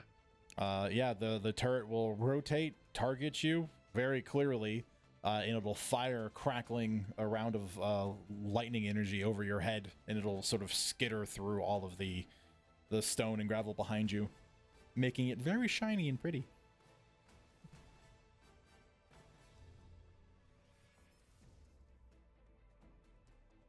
Snowbird's going to move up.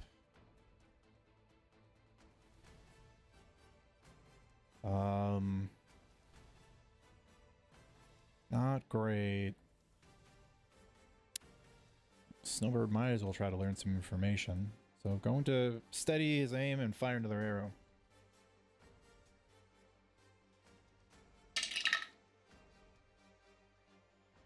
But fails. Just like so many projectiles before it. It'll just crack off the shield. Harmless. Lilith. Well, I'm gonna run back over to cover and try to hide as a bonus action. Mm-hmm. Not the greatest, 15. Okay. She will hop back out and take a shot. I'll let you tell me if I have advantage or not. Are you just firing at the tank? No, she is going to fire at this one that is engaged with Roz. Okay. You're welcome to take advantage. Let's go. Nat 20. Okay. The other one was a 3. Advantage was useful.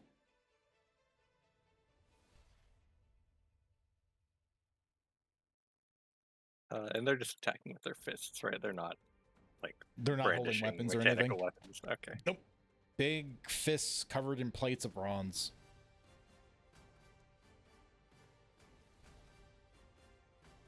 "24 points of piercing damage." Okay. You will watch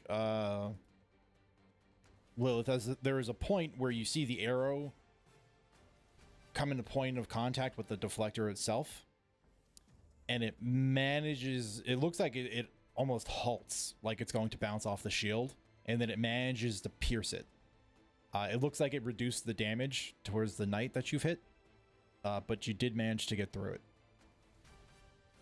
That is her turn. She's out in the open still.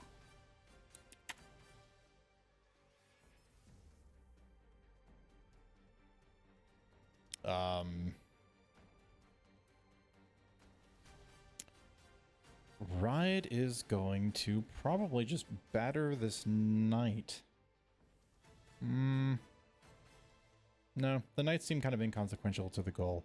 Riot's going to follow Titan's lead and is going to hop up on the tank. And using Titan's further lead, it's just going to take our axe and swing at this dome a bunch.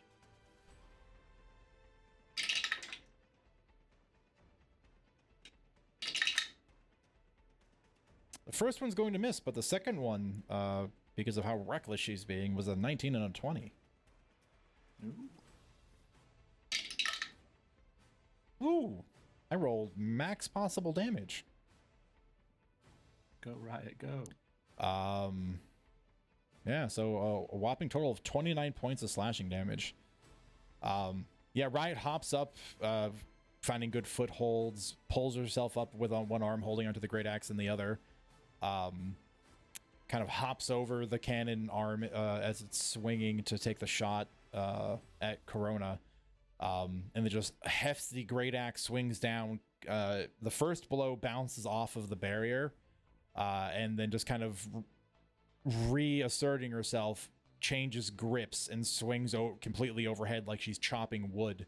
And this time the axe sinks into the dome and sticks there.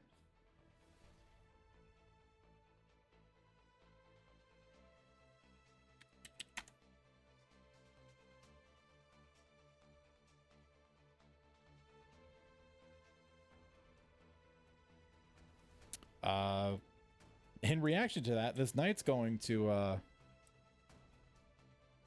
attempt to grapple Riot in an attempt to pull her down. It rolled very poorly.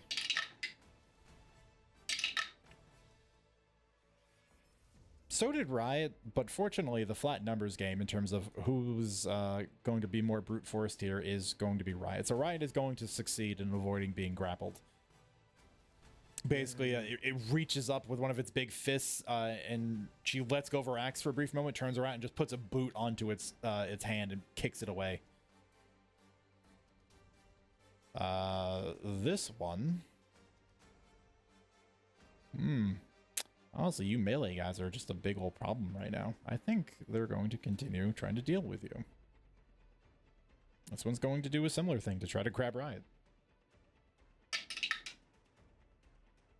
Roll the exact same thing as the other one. And Riot rolled an 18 this time, so it's not even a contest. She's just wildly batting away, trying to kick them off to make sure she can't get grabbed. Titan. Titan's gonna take some wax at the glass dome and be happy he has some diamond claws. Go for it. Oh, I nat 20. Jeez. All right. Let's go. Let's go. Lots of nat 20s for us. Damage. Want that. Whoops.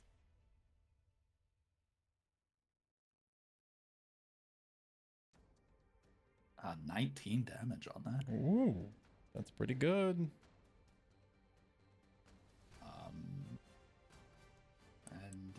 Yeah. Bonus action attack again. Yeah, go for it.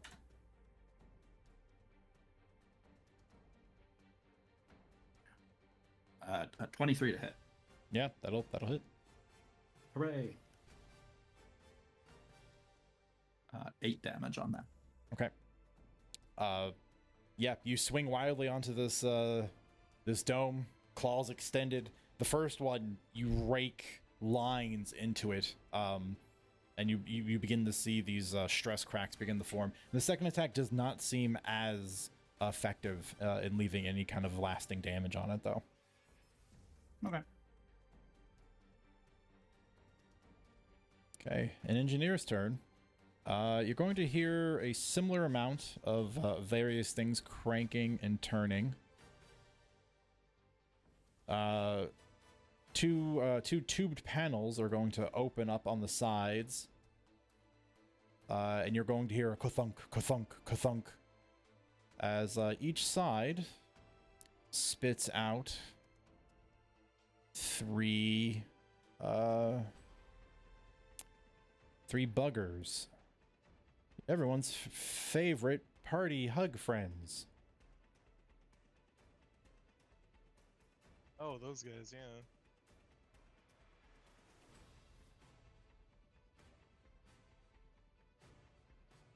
Party hug friends. Yes, that's what I'm going with. Hang on, allow me to reintroduce the correct group.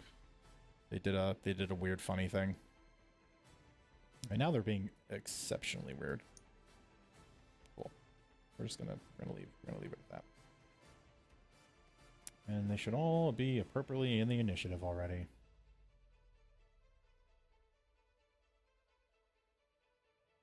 Yep. Okay. We're up with this knight. Yeah, the knights are going to continue trying to get you two off the top of the tank. But this time, given that grabbing seems to have not been effective, they're going to just swing at you to try to harm you. I think a 22 is going to do it. Yep. Apparently I'm going to tickle Roz, but I'm going to maim Titan. 12 points of bludgeoning damage. Ouch. Hang on, strike that. 11. Sorry, I can't math.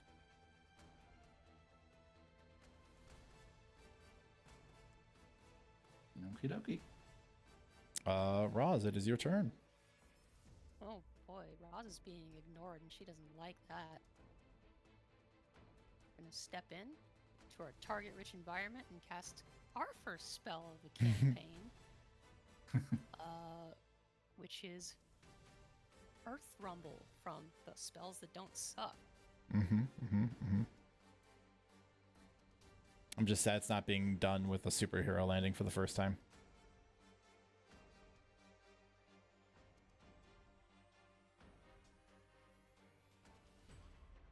So, let me figure out how to draw real quick.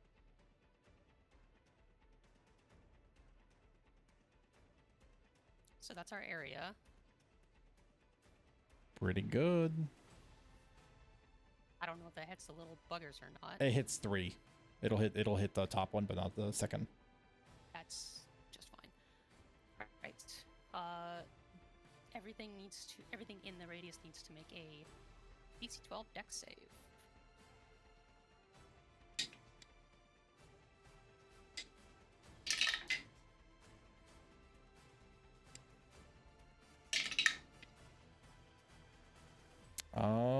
Okay. DC 12, you say? Mm-hmm. So the first bug is going to fail. And both knights are going to succeed. Right. The one that failed takes 7 points of bludgeoning. Those that passed take half damage, and any that failed are also knocked prone. Okay. Seems a little moot in the fact that the one that did fail it is dead. Fair enough. And lastly, this whole area is now difficult terrain for the next hour for everyone except Roz. Not the road. And that's my turn. Okay.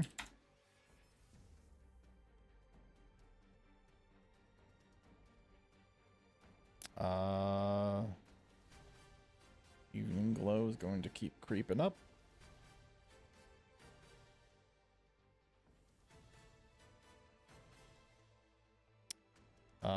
And is going to get really frustrated about the situation everyone's in.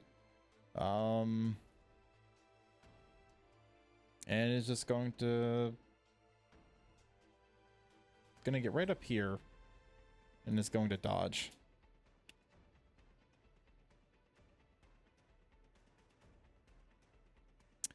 Well, Infern is here for a job. Infern's gonna get up to here.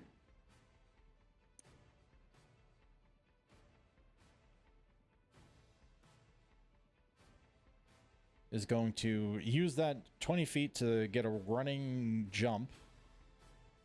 Which is going to take... Ooh, hang on. Let me actually do my measuring. This might not work how I planned it from that position. Boy, would that be awkward. No, actually, it works just barely. Is going to take a running jump.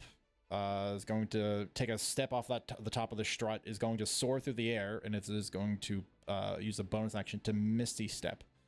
And it's going to fall from about 15 feet up onto the roof of the tank.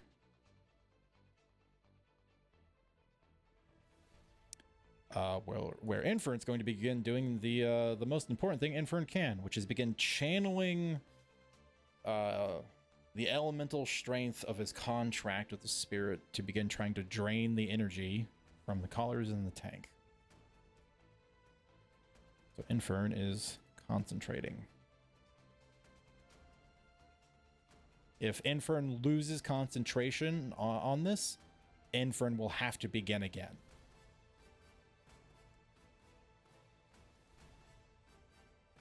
Verona. Okay. Well, I think what she has to do now is she'll move here. And then, which one of these two bots, left or right, look the most hurt? Can we tell? This one. That one? Okay. Yeah. Sorry for all the pinging. No, it's all good. Okay. Can't seem to target him, but that's okay. We'll just do this the old-fashioned way. Actually, can I? No. Oh, that's the other ping. All right. Yep. We're gonna shoot him. There we go. Let's see. It's normal. Ooh, I'm gonna hero point that Mm-hmm. for sure. Or not here. Well, yeah. Yeah. Yeah. Let's see. Hero point 1d20. At this point, I think that's what they're plus going to become 5. officially called anyway, so that's fine. Cool. Oh my goodness. Well, Wow. at least it's not a misfire. Yeah. At least, well, not that no. it matters. Yeah, let's say with this gun. the shotgun can't, but still, that's Yeah. unfortunate. That's brutal. Unfortunate. Okay. Let me check something else.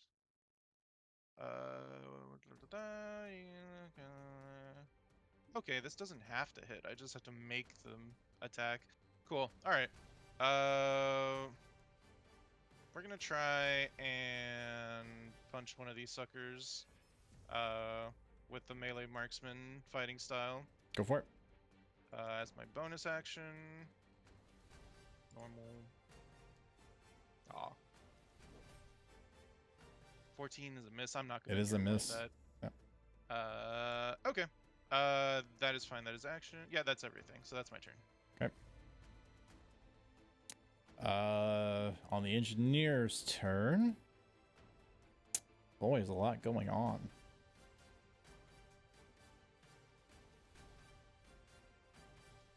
Oh, I just realized half of these guys are not in the initiative. That's a problem. Let me just quickly add these fine fellows.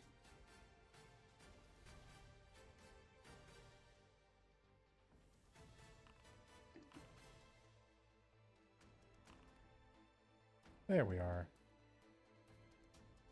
Okay, on the engineer's turn.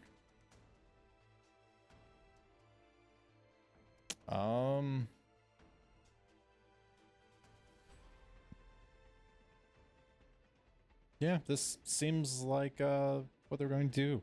For all of you in and around the tank, you're going to begin to feel the hair on your arms and the back of your neck stand up, or in Titan and Infern's case, your scales are going to tingle a bit, and you're going to see as all the snow that is in and around the tank is beginning to evaporate, and in a very sudden burst of energy, the shield is going to discharge. And I need everybody around the tank within 30 feet of it to make a Constitution saving throw.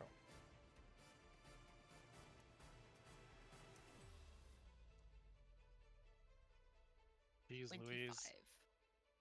I'll re-roll that.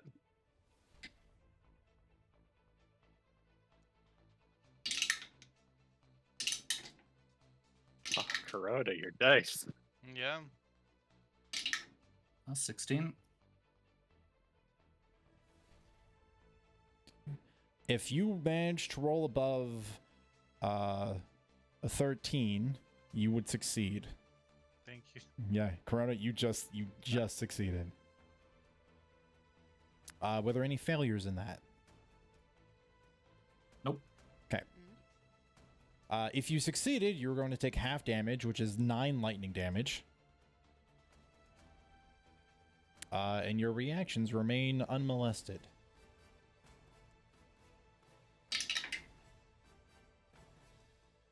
Okay, let me just quickly roll a bunch.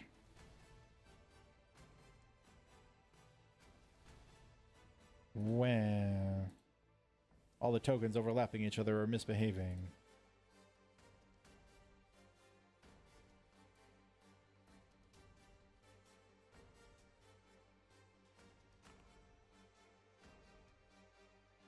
Okay, Riot is going to fail. Going to take the full brunt of that. And is going to lose her reaction for the upcoming round. Infern's going to succeed, just barely. But that needs to make a more important concentration check. Which Infern's going to fail. So Infern's going to have to restart his spell. Unless, As I say, unless you've used it, Earnfern does have a bardic inspiration. Oh, actually, you're super right. I know it's supposed to probably be before you resolve it, but you're the DM, you kind of know Yeah. for resolution. Unfortunately, it still does not help him. Like, very unfortunately. It was close enough that it warranted a roll, but I needed the roll above a 4. And I did not. Everyone else taken care of. Infirm and Riot were the ones I needed to handle. Okay.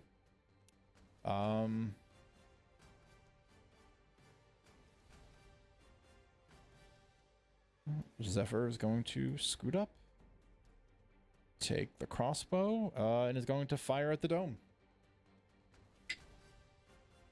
Now with that pesky shield gone, is going to hit. But unfortunately, it's still going to bounce off the glass dome. The crossbow bolt not quite packing enough punch to leave any meaningful damage. Melody, it is your turn. Excellent. So question about, like, arcana things. If I were to make a roll, is that the full action? How do you play that? Like you're trying to check something? Yeah. I tend to allow knowledge checks free. Okay. Basically, I want to figure out whether or not the tank seemed to be blocking my last spell, or whether it was just unsuccessful, didn't quite make it. Okay. Basically, seeing if I can figure something Yeah, out. I mean, I'll let you do it, but I'm already going to tell you that there's also just going to be a certain, no matter how high you roll, there's always going to be a certain amount of you just don't know. Okay, well, if it's free, I will, Yeah, make the check. I'll take the free check. For a nat 20. Okay. Not that that means much, but that's still an arcana of 24. I mean, so you have basic magical understanding. You've been instructed by a proper mage. You know spells need to meet certain conditions. Mm-hmm. You believe the conditions were met. You think the strength of the spell, if you had to guess, might not have been sufficient enough to affect one or multiple of the pilots. My confidence just wasn't there then. All right. All right, then. So she's gonna then focus her attack. So from me, yeah, they're within 60 feet. Gonna be casting Dissonant Whispers. And it's a target on a single. It's a single target. You said I can still see a form. Yeah, you can see the silhouettes of them. It's basically like kind of like frosted glass. Mm-hmm. You can see in, and you can see the shapes, and they've been moving around while operating things. Right. Okay, yeah. So then she's going to use, like I said, Dissonant Whispers, and she is going to try to instill fear into the closest engineer that she can see. And it's just going to be, "You're never going to make it out alive. You should run. You should run now."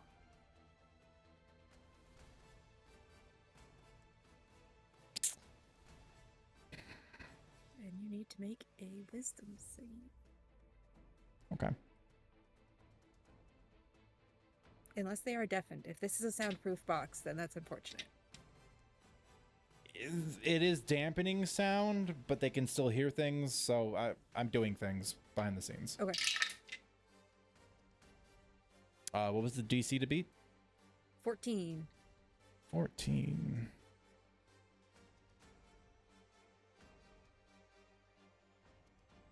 I should have one of these sheets open, but I don't. They are going to succeed just by meeting. Okay. On a successful save, the target takes half as much damage but doesn't have to move. Okay. So 3d6 cut in half? Yep. Is that what you do? Mm-hmm. All right. So well, yeah, that's roll 3d6. 5. 3 for 8. 1 for 9 rolled down to 4. Yep. Yeah, we round down here. Mm-hmm. Okay.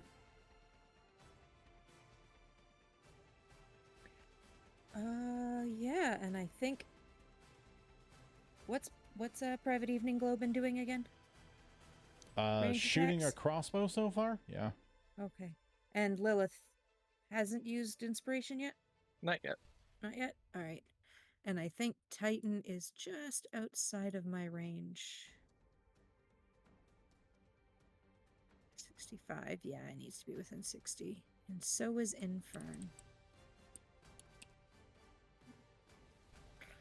Okay. Yeah, private evening glow. Feel inspired. Got him. Yep. Okay. Is that the end of your turn? That's gonna be my turn. Okay. In which case, that is also where we're going to take the break. Little bit of a later break because of a little bit of a later start. But we'll be right back. 10 minutes. See you soon. And we're back. And we're not wasting any time. We're just gonna keep trucking. It was Melody's turn. It is the end of Melody's turn. Correct. This knight is going to probably much to Roz's chagrin continue ignoring her and punch up a Titan. It's almost as if the controllers are beginning to feel threatened.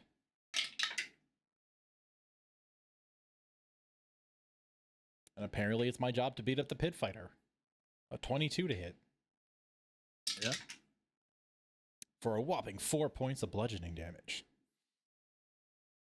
Titan goes down.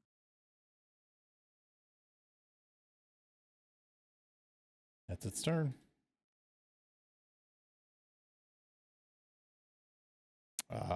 Gloom is going to shoot at the knight that just smacked Titan down.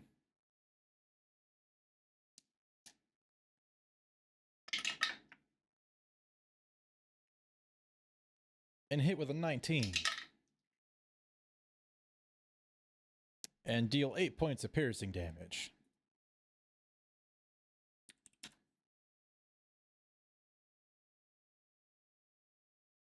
On the tank's turn, the engineers.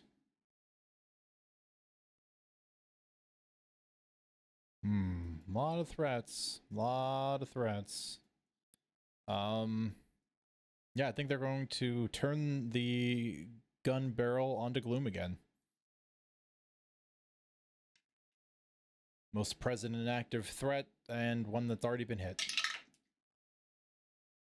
The shot is going to turn and train onto Gloom. Gloom is now actively paying very close attention to it and dives into the gravel as the shot arcs over his head. And the attack misses.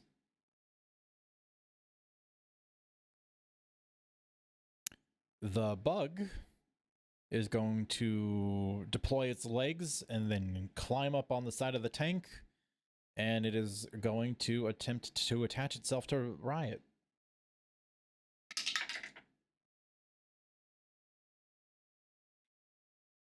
It is going to succeed. It will deal no damage. But it is going to attach itself to Riot. And it looks like it is beginning to restrain Riot. Like it's actively tightening around the center part of her body, making it harder for her to move.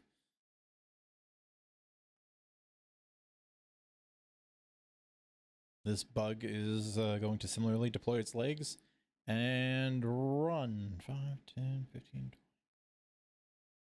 And cross up and over on the rocks, and it's going to get here.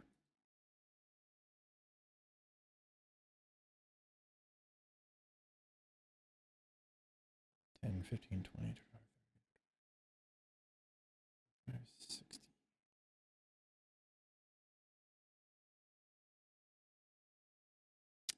Snowbird is going to... Snowbird's going to... Yeah, we're going to try to kill things. Snowbird's going to shoot at the knight.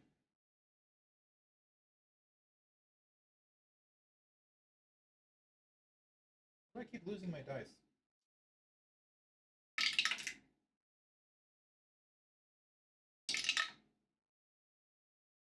Snowbird did well. A natural 19, and then a max on the die for the longbow, which is just enough. The arrow kind of sails through. It punctures through a weaker part of the back of the neck, and through now its faceplate, and the knight topples over. Snowbird's going to jump down.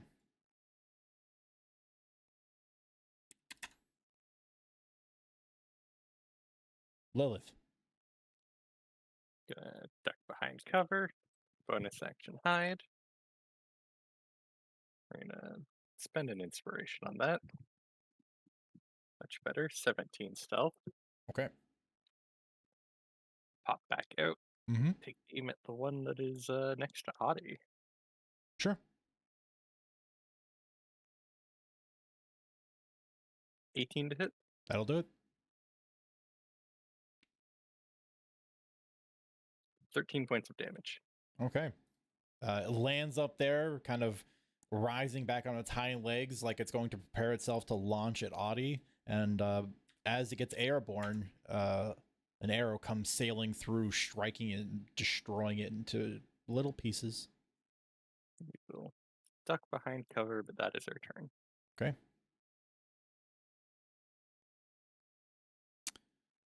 Let's see. Riot is currently being slowed by one of these bugs, which is a nuisance, but simple answer to bigger problems. Riot is going to continue swinging on the cockpit.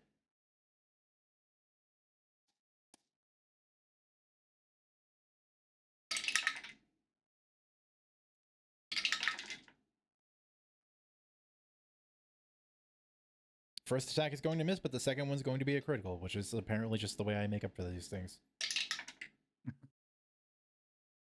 I rolled an 8, so we're looking for at a total of 25 damage. Just as before, Riot's somewhat reckless attacks keep coming wide and fast. The ones coming from the side always seem to deflect off the glass dome, but the ones from overhead always seem to find a spot. And she seems to be chipping in so much so that the voices of the operators inside the transport can now be heard, even if muffled.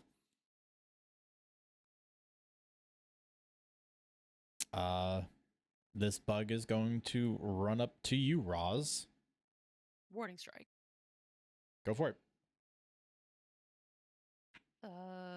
15 to hit. That'll do it. For 12 damage. Okay. It's as if you've all been prepared for this. It runs up towards you. You see it gaining momentum for its jump, and as it does, you come down with the axe and part it in two.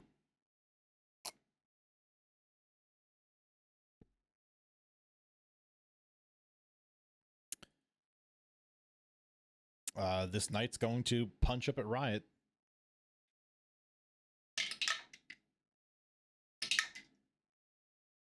Is going to miss. This knight's going to punch up at Riot. And hit. Luckily, she's being so reckless about it. Maximum damage. 11 bludgeoning.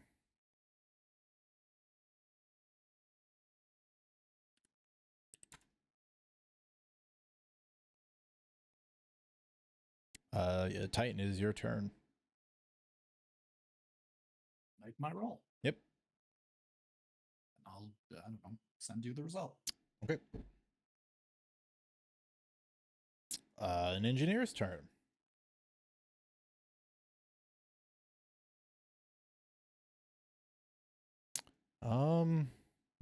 Not really in a position to move. So they're going to keep doing what they have been, which is they're going to reposition the gun and then fire.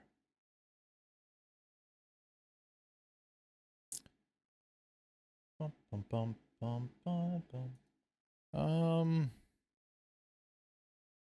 They're going to go back to picking a target at random. 1, 2, 3, 4, 5, 6, 7.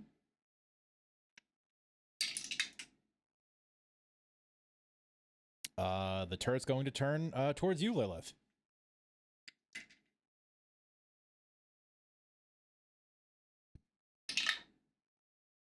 But with your cover, it is going to miss. The shell of lightning is going to kind of crackle around the edges of the rock, and you're going to feel bits of it kind of fall and scatter around you. But the light goes over your head, making your hair kind of rise up around the edges for a moment.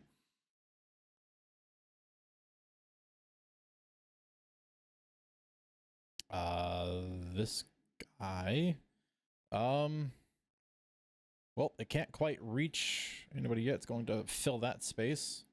Going to fill that space. Stupid snapping module. It's going to punch Roz. Bring it. It is not going to punch you, Roz. I rolled a natural 1.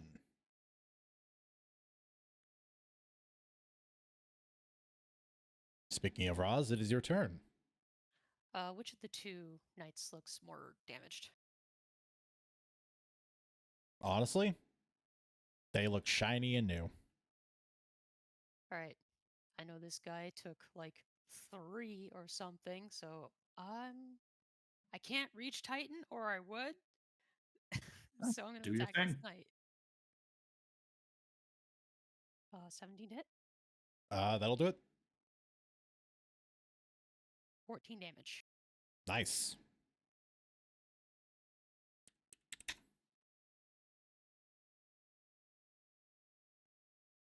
Is that all? Yeah, that's it for now. Okay. Yeah, the knight's clearly preoccupied with Riot on the top, so it just provides you with an opening. You swing in and catch it at a joint between its arm and its chest plate, and the axe sinks in and comes out with components sputtering and sparking.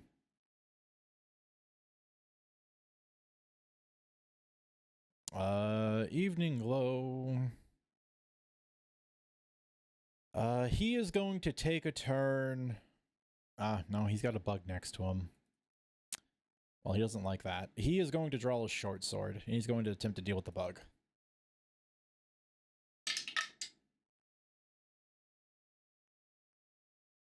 He'll hit.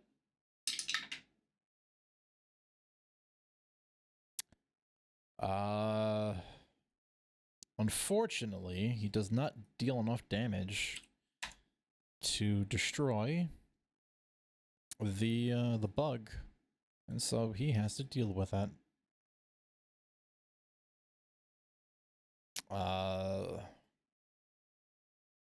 Yeah, no, this bug is gonna follow in the footsteps of its comrade, and it's going to climb up here on the cliff after dashing.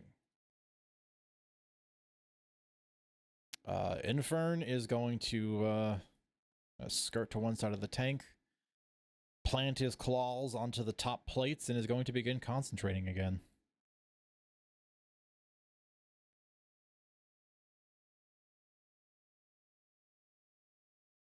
Corona.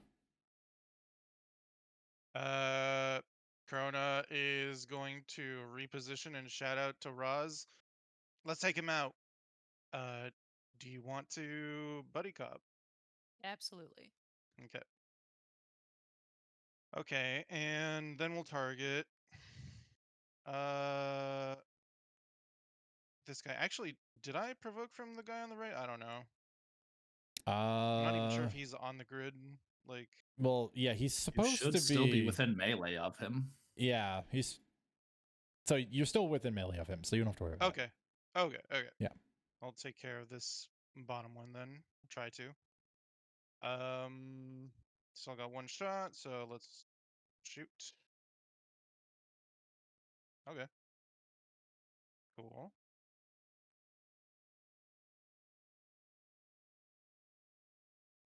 Six damage. Nice. Then we'll follow up with a melee strike as a bonus action. Mm-hmm. Oh, Chrono's coming back online. Nice. Not bad.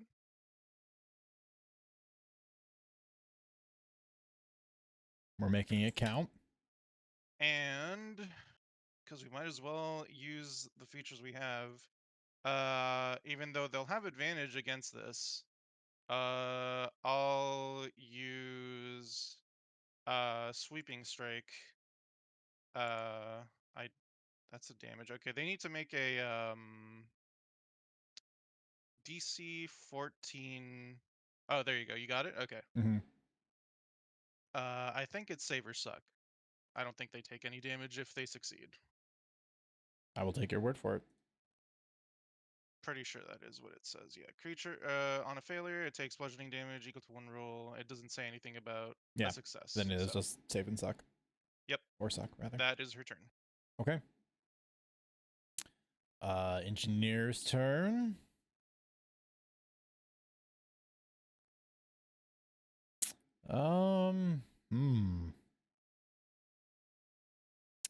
The engineer has an opportunity to do something that's going to cause me great discomfort, which is going to move the tank.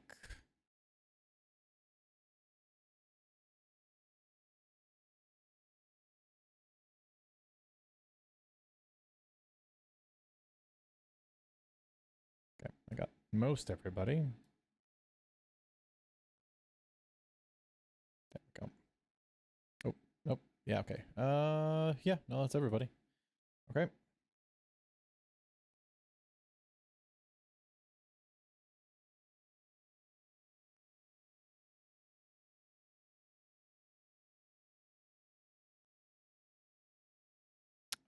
Zephyr is going to rush to the aid of their companion and bring their long sword up and attack the bug and hit and destroy it.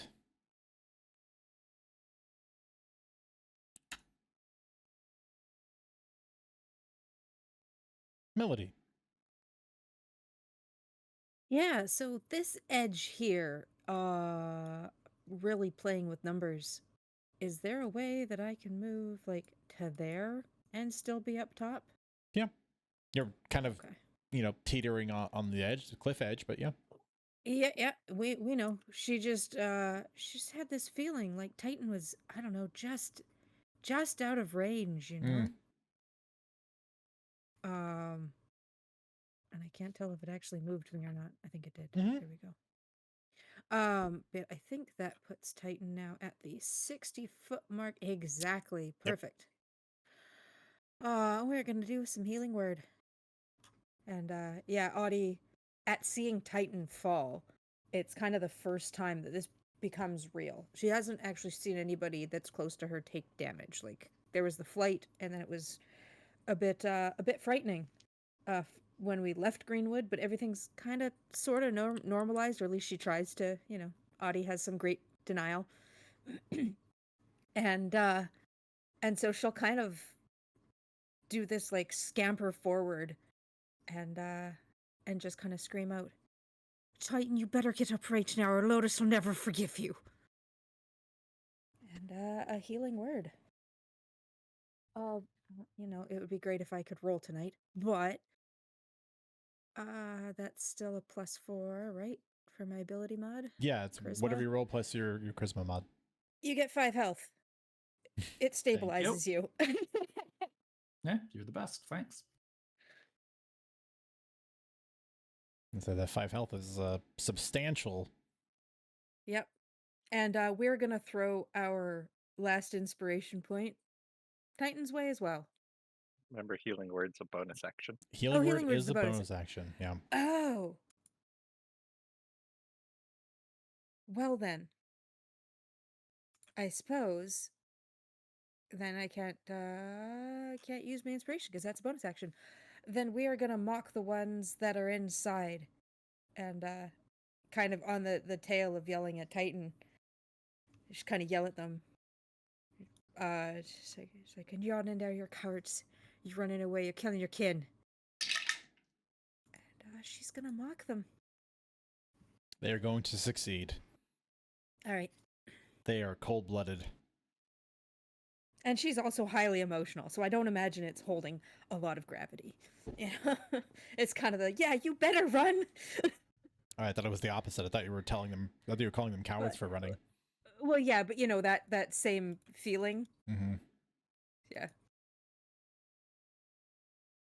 Assuming that's everything.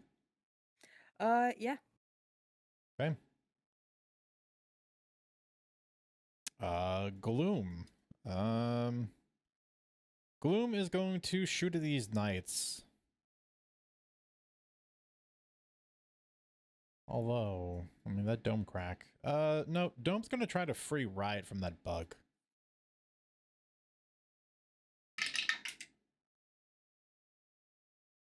He threads the needle. And deals just enough damage to actually make it matter. So, Riot is there, still paying no attention to the bug hindering her movements, swinging the axe away as the tank begins rolling down the way, and a crossbow just sort of zings by and peels the bug off of Riot. She pays it no mind. An engineer's turn.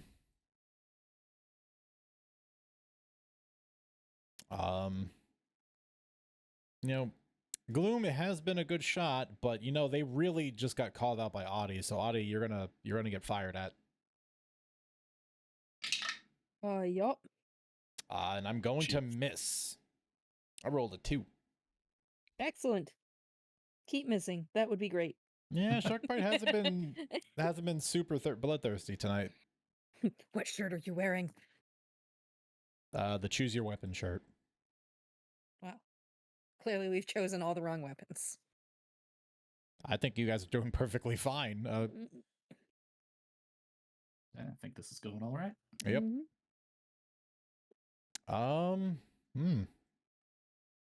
Snowbird is going to take a shot at the dome. It seems to have been weakened. He's going to steady his aim. And is going to hit.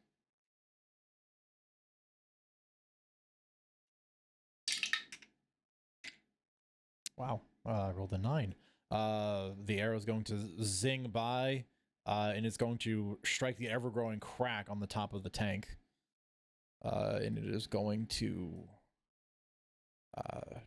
noticeably, tangibly create a section of the dome that is completely broken off. Someone could reach an arm inside now. A lovely opening for the melees to finish what was started. Lilith. Lilith. Well, we're gonna try to hide. We're gonna use a bardic inspiration. That's a bit low. That brings that up to a 13. Okay. And I'm shooting at the bug, so I'm hoping their passive perception isn't as high.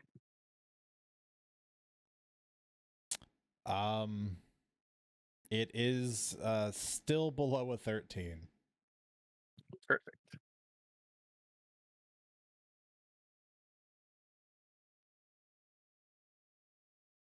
That's a 25 to hit.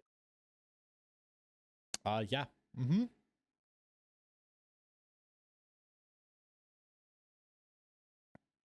For 16 points of damage. Yeah. Brutal amounts of overkill. That's 5 feet. 20 feet to get there. Do I need to make an acrobatic check if I'm going down this way? This rock seems to be conveniently placed. Well, yeah, but do it for cool factor, not because it's going to affect you falling. Talked. I think I've got a +6. 21 total. Yeah, it's super cool. Yeah, you fire off the shot, you catch it midair. As again, another one is the sailing Audie. You run along the cliff's edge, bow at your side, and you do a really sick sideways flip, landing on the top of the rock, and then you use the momentum to sort of tumble off the rest, landing in a cool superhero pose. It's just gonna say the Legolas sliding on the shield. Yeah. She doesn't have a shield.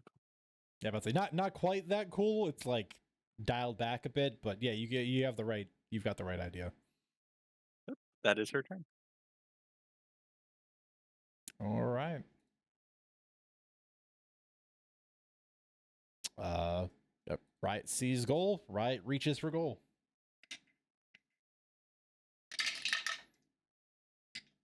Oh, first one will hit this time. Second one will hit this time. And see, I don't crit, so I had to hit both times clearly. It's fixed no matter what I do, I swear. And I rolled exactly average. So...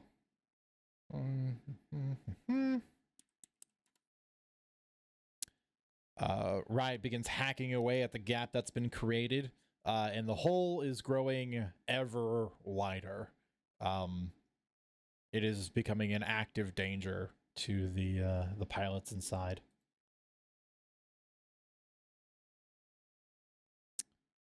This knight's going to turn about, and it's going to punch you, Roz. Bring it.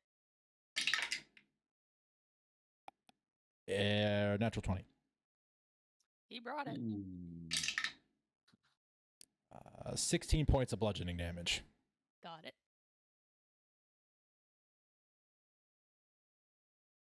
Well, if any of us can take that hit, it's Ross. This knight comes up. And is going to... it's going to attack Roz. All right. 22 to hit. Yeah, that hits. For 6 points of bludgeoning damage. Still up. Okay. Speaking of people still up, Titan. Titan shoots bolt upright. The mention of his wife's name. Mm-hmm. Like the Undertaker. Like the Undertaker. But he's gonna get up. He's gonna attack the dome again. Figures the people controlling the golems are more dangerous than the golems themselves. Yep. 22 to hit. Yep. Mm-hmm. 10 damage. Pretty good. And then I think he's going to bonus action drink a potion. Probably a good idea. What's a level 1 potion? 1d6 plus con mod. Thank you. Mm-hmm. That's it for me. Okay. Engineer's turn.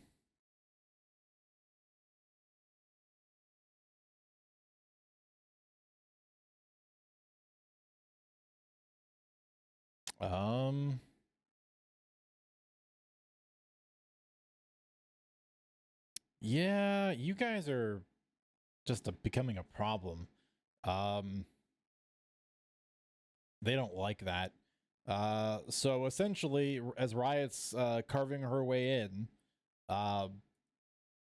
you're going to Titan. You're going to see is essentially a smaller barrel comes up through the gap and attempts to pop a cap in Riot.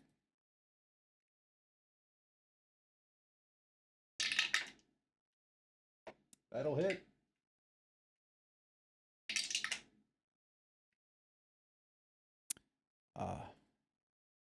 And much to Riot's chagrin, it is 5 points of thunder damage. As basically the barrel of this pistol pokes out and just grazes her. She manages to kind of dodge out of the direct line of the shot, but it still manages to cause her to shudder a bit.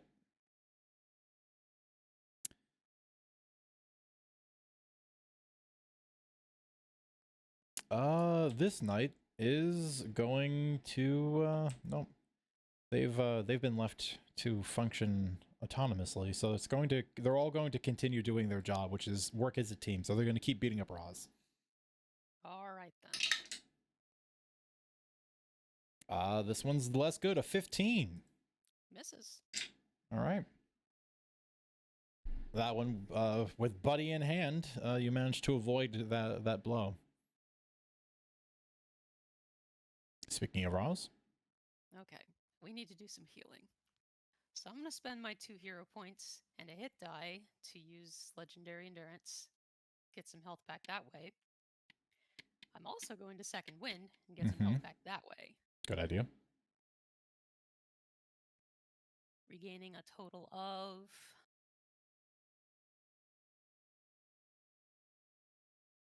19 health. Pretty good.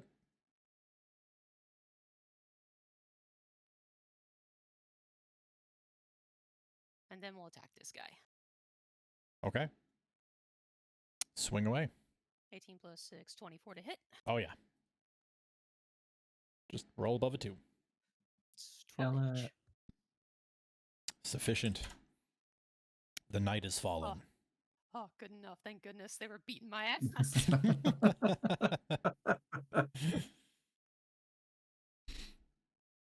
That's my turn. Okay.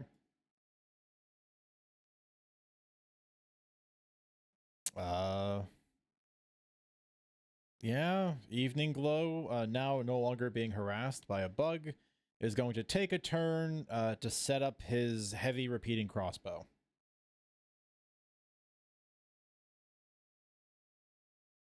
Infern continues concentrating.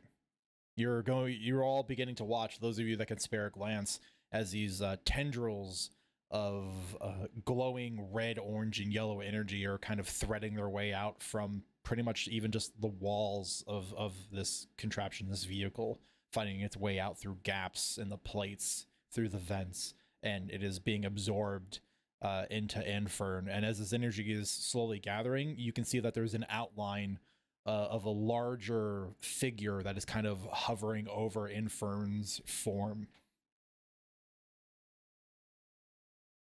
Corona. Corona is going to use her action to reload and her bonus action to second wind. Oh, fighters. That is her turn. Okay. We have another engineer. Yep. Nope. They're kind of just on the same page. This is a problem.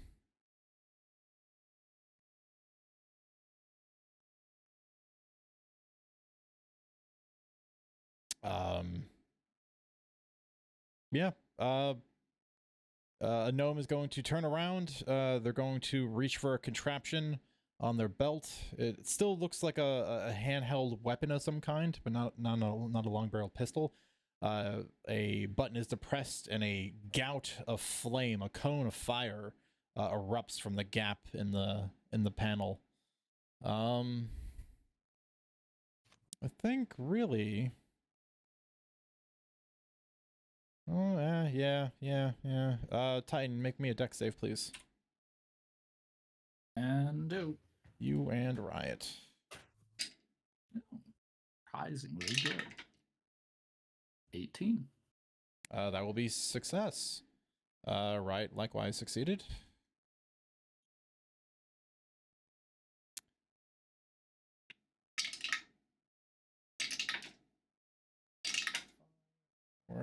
You're going to take 4 points of fire damage. If this were Okay. Pokemon, you'd be in trouble. Thankfully, it's not. All right. Well, that's that engineer's turn. Zephyr.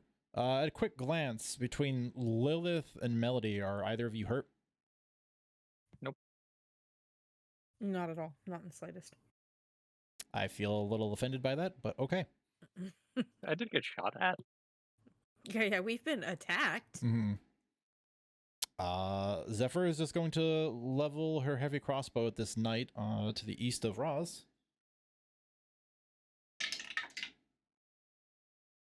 Will hit. Ooh, and hit well, dealing 12 points of piercing damage. These two knights are harrying you, but you kind of watch as it kind of wrenches forward suddenly as a big heavy crossbow bolt strikes it in the back. Melody. Yeah. So based on where Infern is, I'm guessing that my crossbow would have cover. Like I couldn't actually hit where the dome is. You can. Yeah. Yeah. All right. then let's do that. And even if Infern was an obstacle, it would still only provide like half cover at most. Mm-hmm. Okay.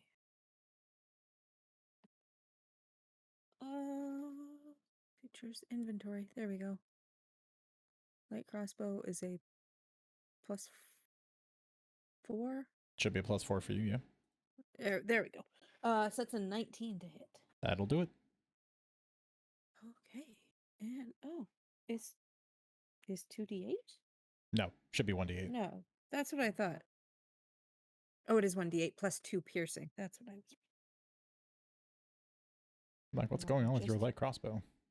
It's super powered. It's got a striking ring from Pathfinder on it. So that's 8 points of damage. Okay. And now I am going to use my last bardic inspiration and give Okay. that to Titan. Okay. Titan, you have a D6 Thank you. inspiration. Hooray. Yeah, it's just. Yeah, Okay. you get in there, you get us home. Is that all, Melody? Yes, it is. Okay. Private Gloom. Private Gloom has a bone to pick with these guys. He's going to keep firing at the cockpit. He will miss. This engineer is going to...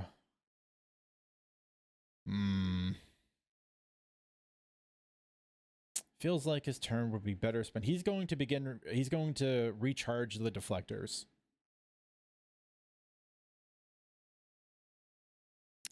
Snowbird. Snowbird is going to fire an arrow at one of the knights.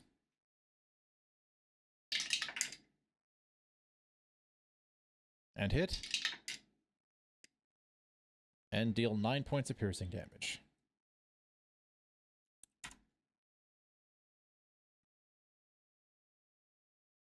Lilith. Well, it's gonna fire fire an arrow at the westernmost knight. Just at normal. Okay. 18 to hit. That'll hit. Still get sneak attack since I've got allies in melee. Mm-hmm. 11 points of piercing damage. Very nice. And we're going to run our 30 feet this way. Bonus action dash so that we can slide down to here. Acrobatics check, please. Yep. 13. You're fine. Yep. You go over and you find a good spot where you quite literally just kind of fall back towards on your butt, and you sort of slide down the slope of the hill. That is her turn. Okay. As I've repeatedly said, Riot has a single mission. It's How's ruin Riot? these gnomes' days. 2 hits. Yeah, I roll the exact same amount of damage no matter how many times I hit, though. It's kind of crazy. Yeah, it's like I'm not even exaggerating. It's like it's different numbers, but they always add up to be the same amount. Riot is consistent. Mm-hmm. The dome has cracked. The engineers inside are completely exposed to all forms of melee and ranged attacks now, albeit at half cover.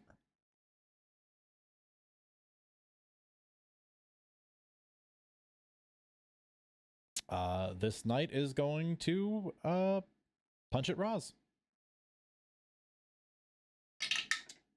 Oh, why fix what ain't broken? 21 Yep.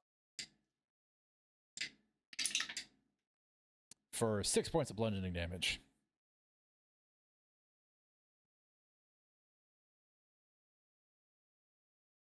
Titan. Titan's gonna breath weapon the engineers. I was waiting for that. Yeah. They need to make con saves.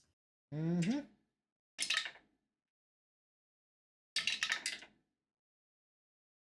I rolled pretty well.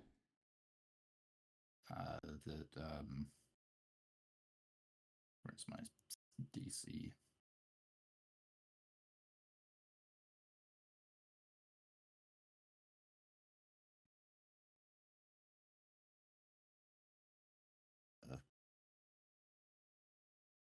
No, it's way down here at the bottom.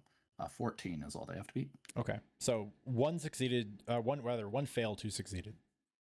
Okay.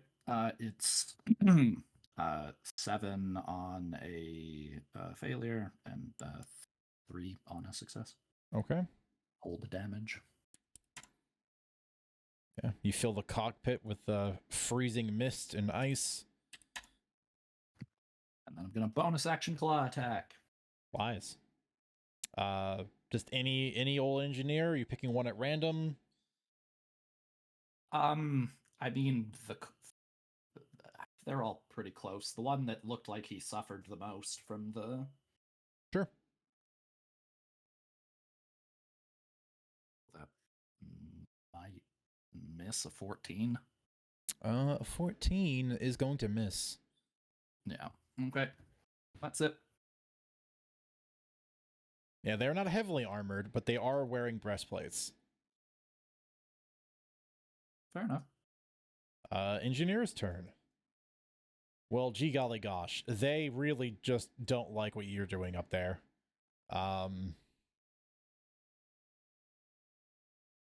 But in the interest of survival, they're going to he's going to spend his turn reactivating the deflector shield.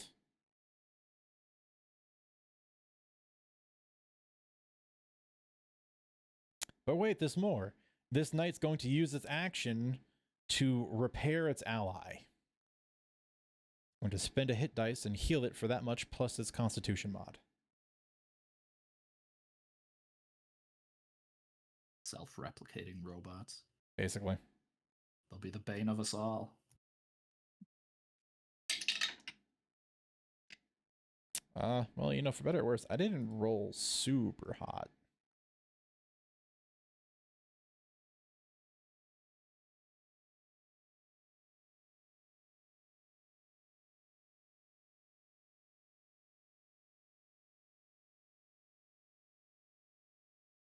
Hang on. Being finicky. Well, whenever we get around him, he has 5 HP. Roz, it's your turn. Roz is offended that this guy got back up. Let's put him back down. 16 to hit? That just hits. Perfect. 12 damage. He goes back down.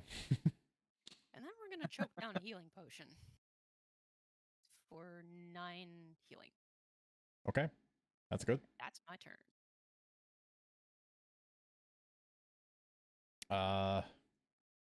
Well, Evening Glow has set up his heavy repeating crossbow. Is frustrated that the damn deflector shield came back up. But is instead going to use his action to send a salvo of crossbow bolts towards both knights over here. They both need to make dexterity saving throws. Wow, I rolled a 1 and a 2. I kid you not.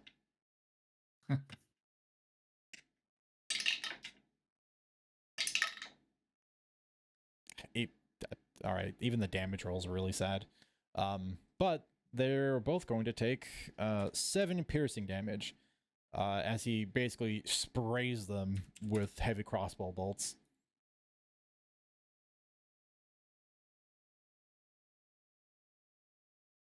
Infern is continuing to concentrate. This figure, this outline of this being that you saw standing over Infern is now taking on a much fuller shape. Where it would normally have legs, it just is this wispy fire that grows up into a much broader torso that looks while it is not made of flesh and bone, is comparably muscular, has these huge, broad, long, gorilla-like arms, and a snout and head that kind of curves on a short neck into a long snout of an alligator. And it is now quite corporeal, as these threads of energy from within the transport seem to be absorbed in Infern and giving it strength. The threads, however, are beginning to wane, as if there isn't much left for him to take. Corona. She is going to take aim at the western bot here and shoot.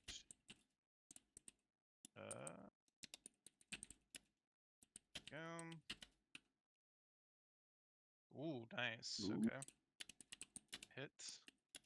Aha. Damage ain't great, but that's okay. And then she'll follow up with a melee for her bonus action.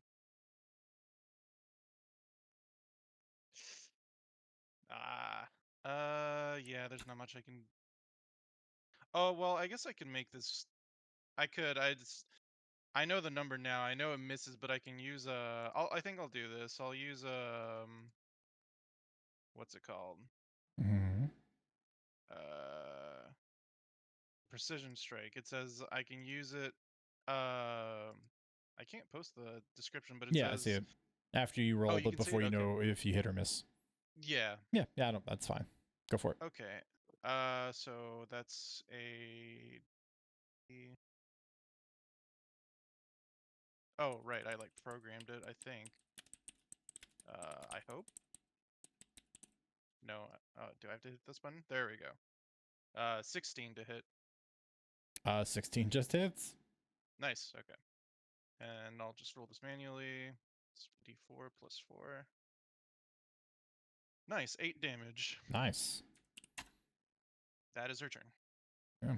You crack its armor with a gunshot and then punch your fist through a section of the plates, creating a big gap in its armor. This engineer is feeling threatened. This engineer is going to, honestly, he's just going to draw his gun and shoot Riot.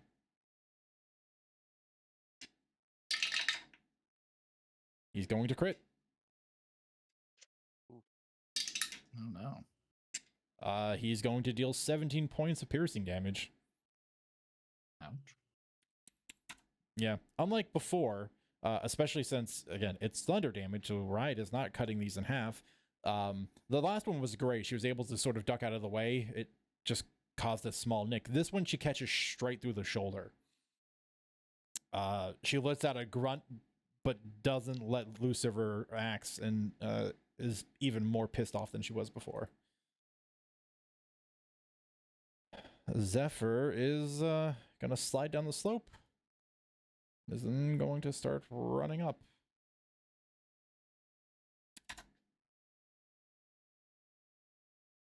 Melody. Yeah. So you're still within 60 feet. Mm-hmm. And yeah, Melody is going to, go back to what she knows, which is she's working on her spell casting.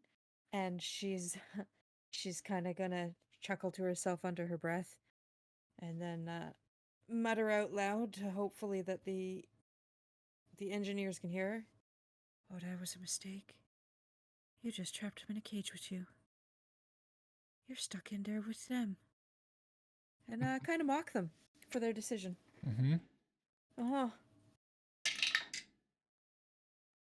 I'm not locked in here with you. Yeah.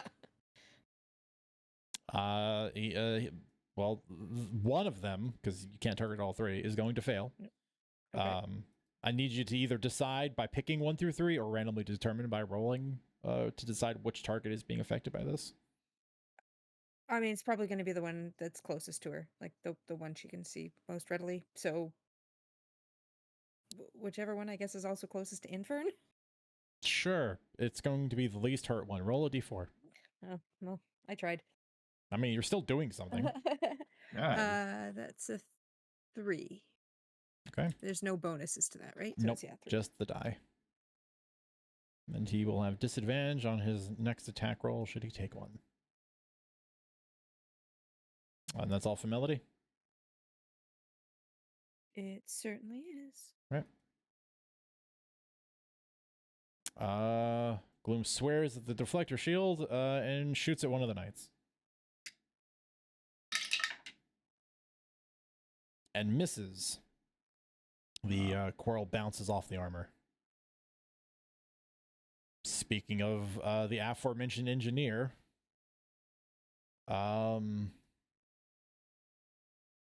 yeah, more present and ready threat. Yeah, it's just going to draw a sidearm and shoot Riot.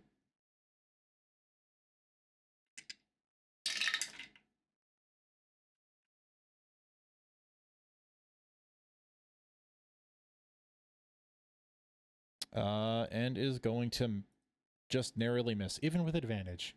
Sucks to suck, nerd.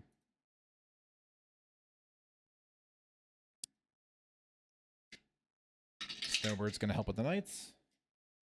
And miss? What is happening? Oh no. It throws up an arm. It deflects the arrow. Lilith. Move 30 feet. I'm going to still shooting through the barrier, unfortunately, but we're going to shoot at the knight. Okay. Oh, no, that's only a 12 to hit. Yeah, it's not going to hit. You watch as the arrow sort of kind of bounces off the edge of the barrier and it completely throws off the trajectory. And she's going to bonus action dash and get right up next to it. Okay. That is her turn. Okay. Just to be fair, you're moving through difficult terrain. Oh, that's true. That is I true. forgot about that. So did I. In which case, she would have had to use her bonus action dash to get there. But I can't move her back because it's not my turn.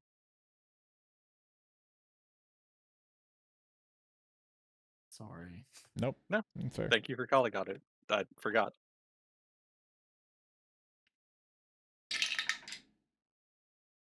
Riot does what a barbarian-inspired character does best. Hey, look, I'm back to my old habits. I missed the first one, crit on the second.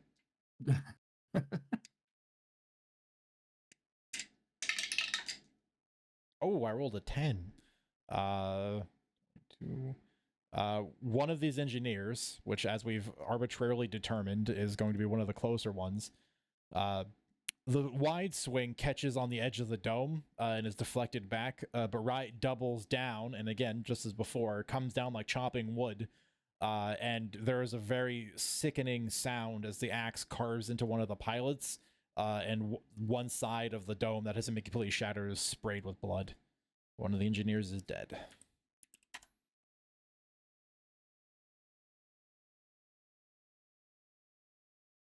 As Riot's turn. Night punch Roz. Same shit, different day.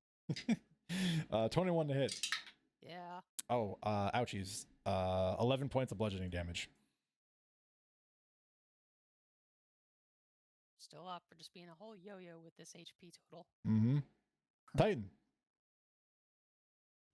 Titan's gonna look at the engineers, take a deep breath, and breath weapon number 2. Con saves.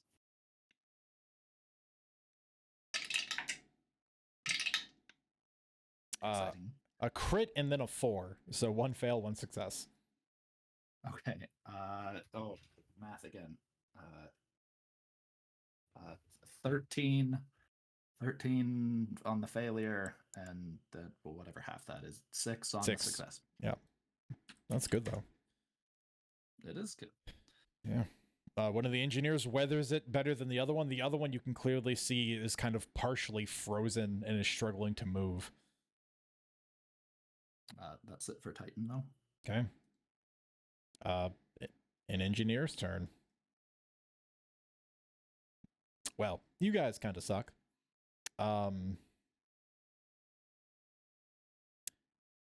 Yeah, just kind of desperate. They're going to pull their gun. Going to shoot Riot. Riot's there in the open and vulnerable. And did just And is going to miss. smash one of their heads. Yep.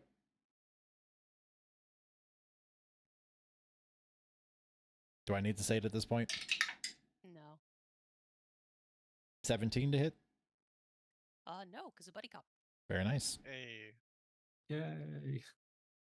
Roz. Oh God, we're very hurt, but we can't do much about that other than run away. And Roz ain't no quitter, so this guy. Natural 20. Got him. God, Nice. I've been desperate. What happens when you don't quit? 12 plus 9, 27 points of damage. Wow. Yeah, overkill by 3 times. Russ. You want to add a little extra spice on that? Oh, absolutely. It's a big thing, so she can't exactly bisect it, but the axe goes straight in through the breastplate, pokes out the other side, and when she rips it back, there's gears and cords that rip out along the beard of that axe, and she's bloody, bashed, bruised, and looks toward its last remaining friend. And we're going to step a little closer, and that's my turn.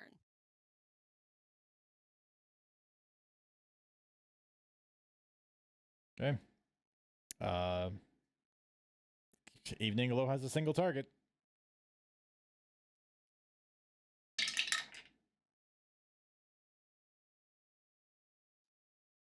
He hits. 11 points of piercing damage. Roz, you turn the square up against this knight, and another bolt, you see it sort of jerk, and it falls forward, collapsed into a pile. We're not mad about it. On Infern's turn, you watch as the last tendrils of primal fire energy snake their way out of this large transportation contraption and enter into Infern, his entire form, all of his visible scales glowing with energy in this form, this figure of this crocodilian gorilla-like spirit hovering over him. He stands up and stretches, and you just watch as fire sort of just emanates from him, sparks trailing off of his edges as he moves. My work here is finished. The callers are done.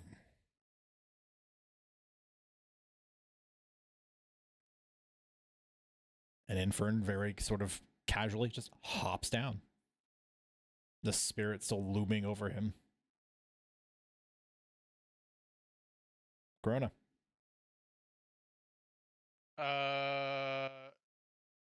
Krona looks to Roz, and she looks pretty hurt, yeah? She's below half, not by much. Okay. Just below half. Yeah, no, you can still fight. She'll look at you and say, "I think that's it. It's just the tank that's left. Let's give it to him." But she'll have to do 5, 10, 15, 20, 25, 30.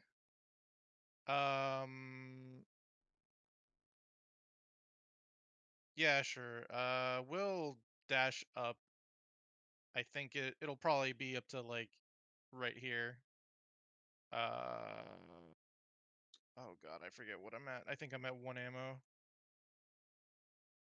I think she's going to wait here, and if she needs to, she'll help Roz up. Actually, do I need to make a check to climb up?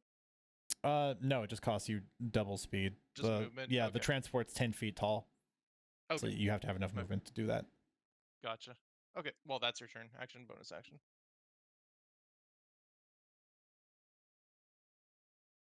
Okay. On Zephyr's turn, Zephyr is going to keep running, getting closer. In fact, we'll dash.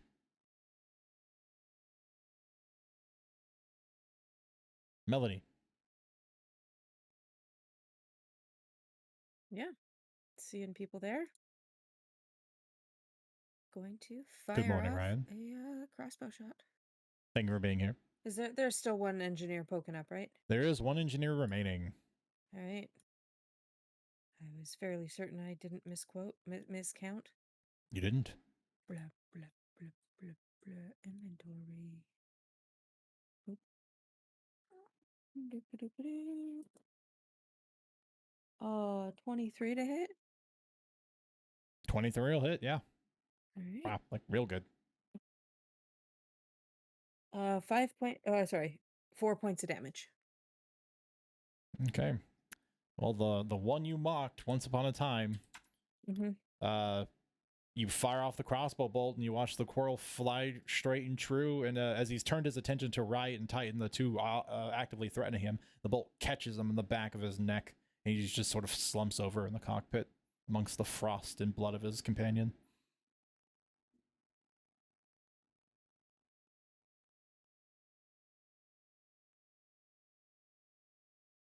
Anything else for Melody? I think that's going to be it. She doesn't want to run down there until she kind of gets a bit of an all clear. Sure. She doesn't know what else is in the machine.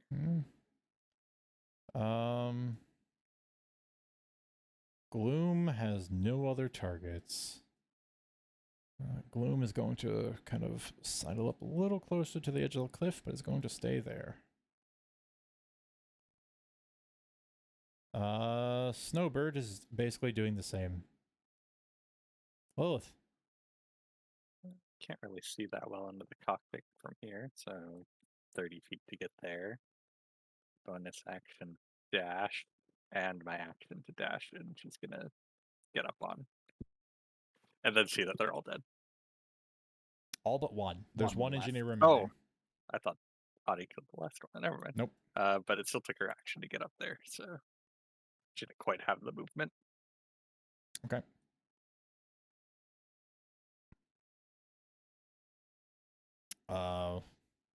Yeah, Riot's gonna swing on this guy. Last man standing wants nothing to do with it.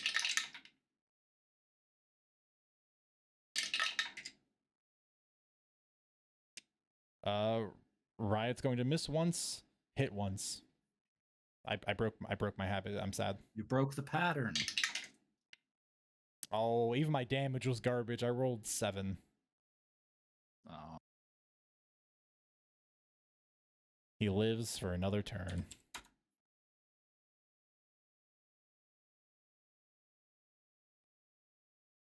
Titan. Claw attack. 18. Man, this really sounds like a piss off. He's going to shield you. Aw. He throws up his hand with a contraption and it cracks and it covers him in an arcane barrier. That's it for me.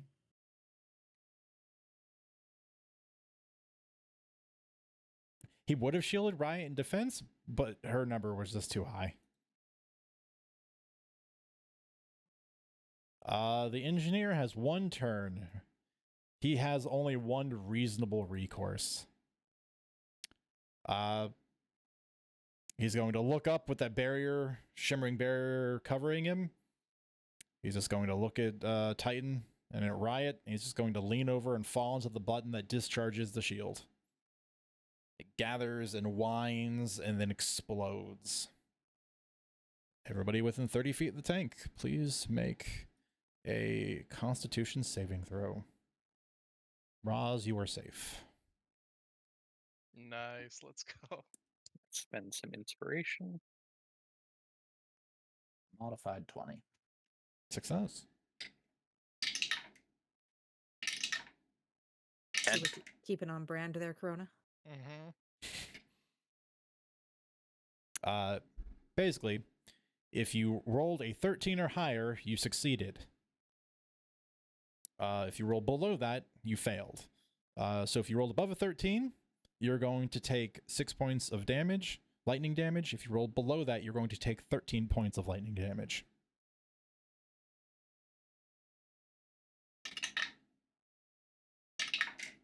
No other effects on a fail? Oh, yes, and you can't take reactions on the until the end of your next turn. Rip. Okay. Yeah, I have a bunch of NPCs in range now, too. Infern is fine. We'll take half damage. Zephyr and Ride are fine. Okay, they did great. Okay. That is the engineer's likely last turn. Roz. I do not believe there is any reasonable way for Roz to be able to harm this engineer.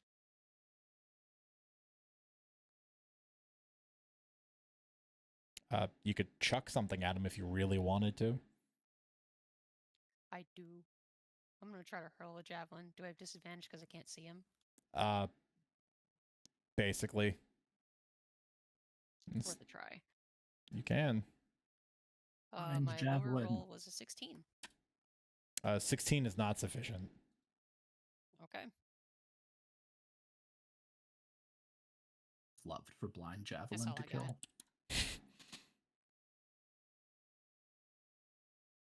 That was it. Sorry. Yeah. Pass turn.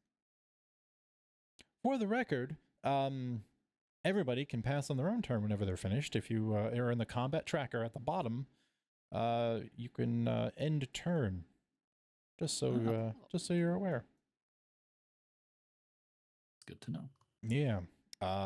Yeah. Evening Glow sees a shot. The shield's down. It's going to take it. I mean, I couldn't make this up even if I tried. He rolls a 1. His heavy repeating crossbow jams.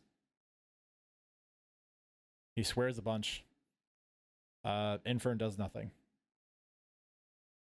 Corona. Well, move on in.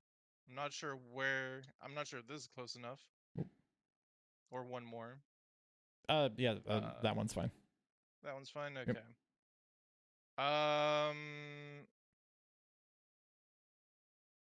I think she's going to aim to strike him with a melee rather than blow his head or anything. She's not that she's not that heartless yet.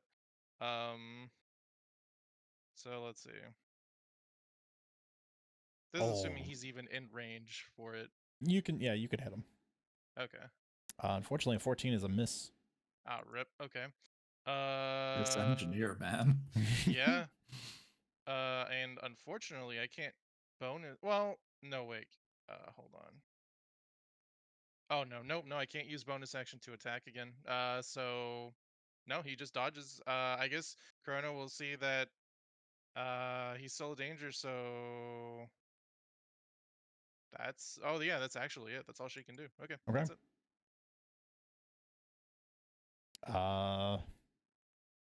Yeah, Zephyr is going to climb up. Zephyr is going to grip her holy symbol and is going to heal Riot.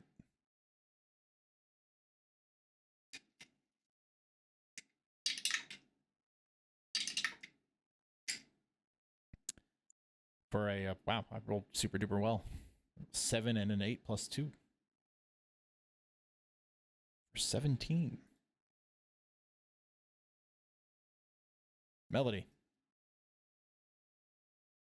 Yeah, she feels a bit bad about killing the one that she shot in the back of the neck.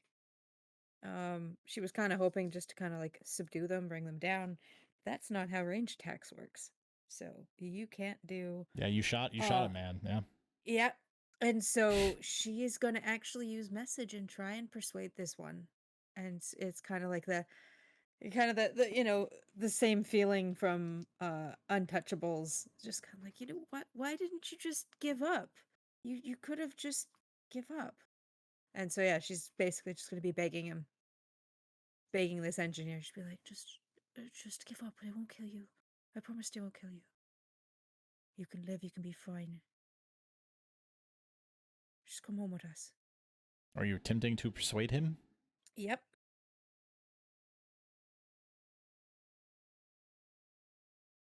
Yeah, you can try. Okay. Doo-doo.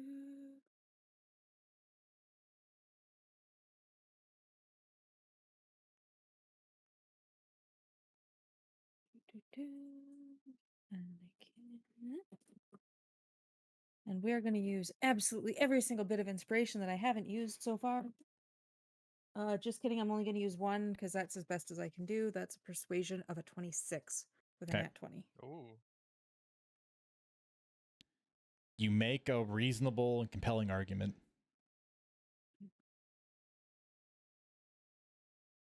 Unfortunately, you're all the way over there, and there are many people surrounding him that want him dead. You're not sure how he's going to react until it comes around to his turn. Yep. Yep.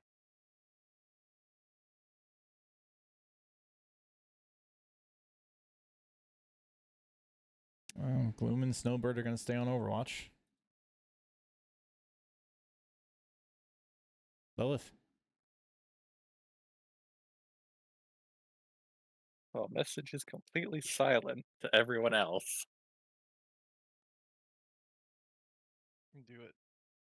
But Lilith also hasn't killed a person before, so she is going to draw her rapier and approach and attempt to non-lethally subdue him. Sure, go for it.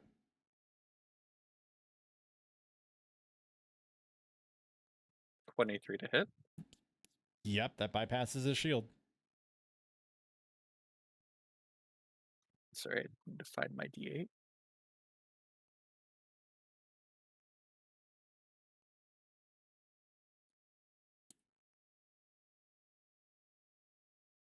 Eight points of damage. Yeah, you knock him out.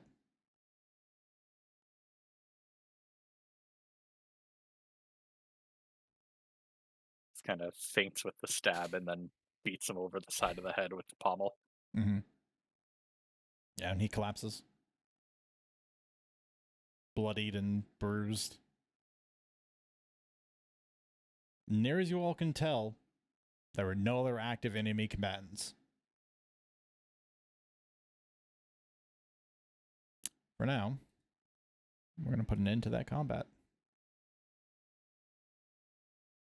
We survived so far. That is important. Unfortunately, as much as I really actually want to kind of keep going, it'd be extremely irresponsible of me. So we are going to end at the end of the combat, which is kind of what I was hoping we would get to. And we will see all of the results of everything next week. So we're gonna end it there. So hey, hope everybody had fun, despite our technical difficulties. Oh yeah. And I'm just progressively learning I can beat you guys up more.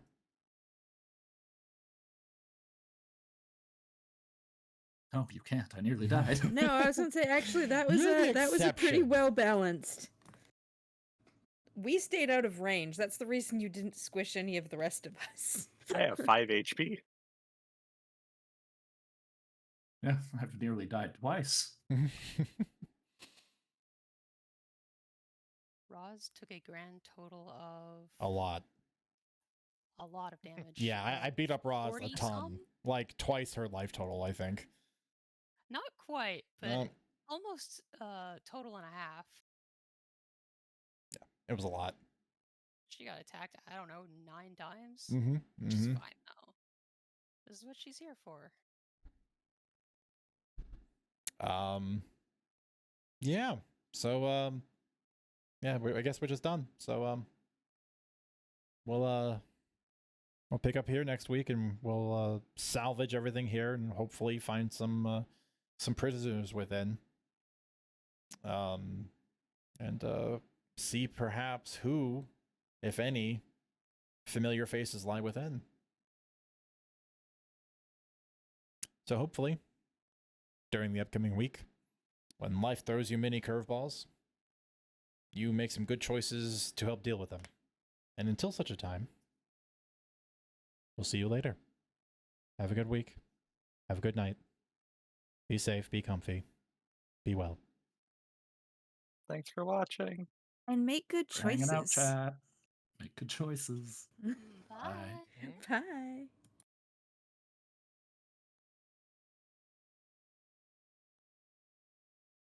All right, so you had us queued up to this time. I did. It was just funny because you got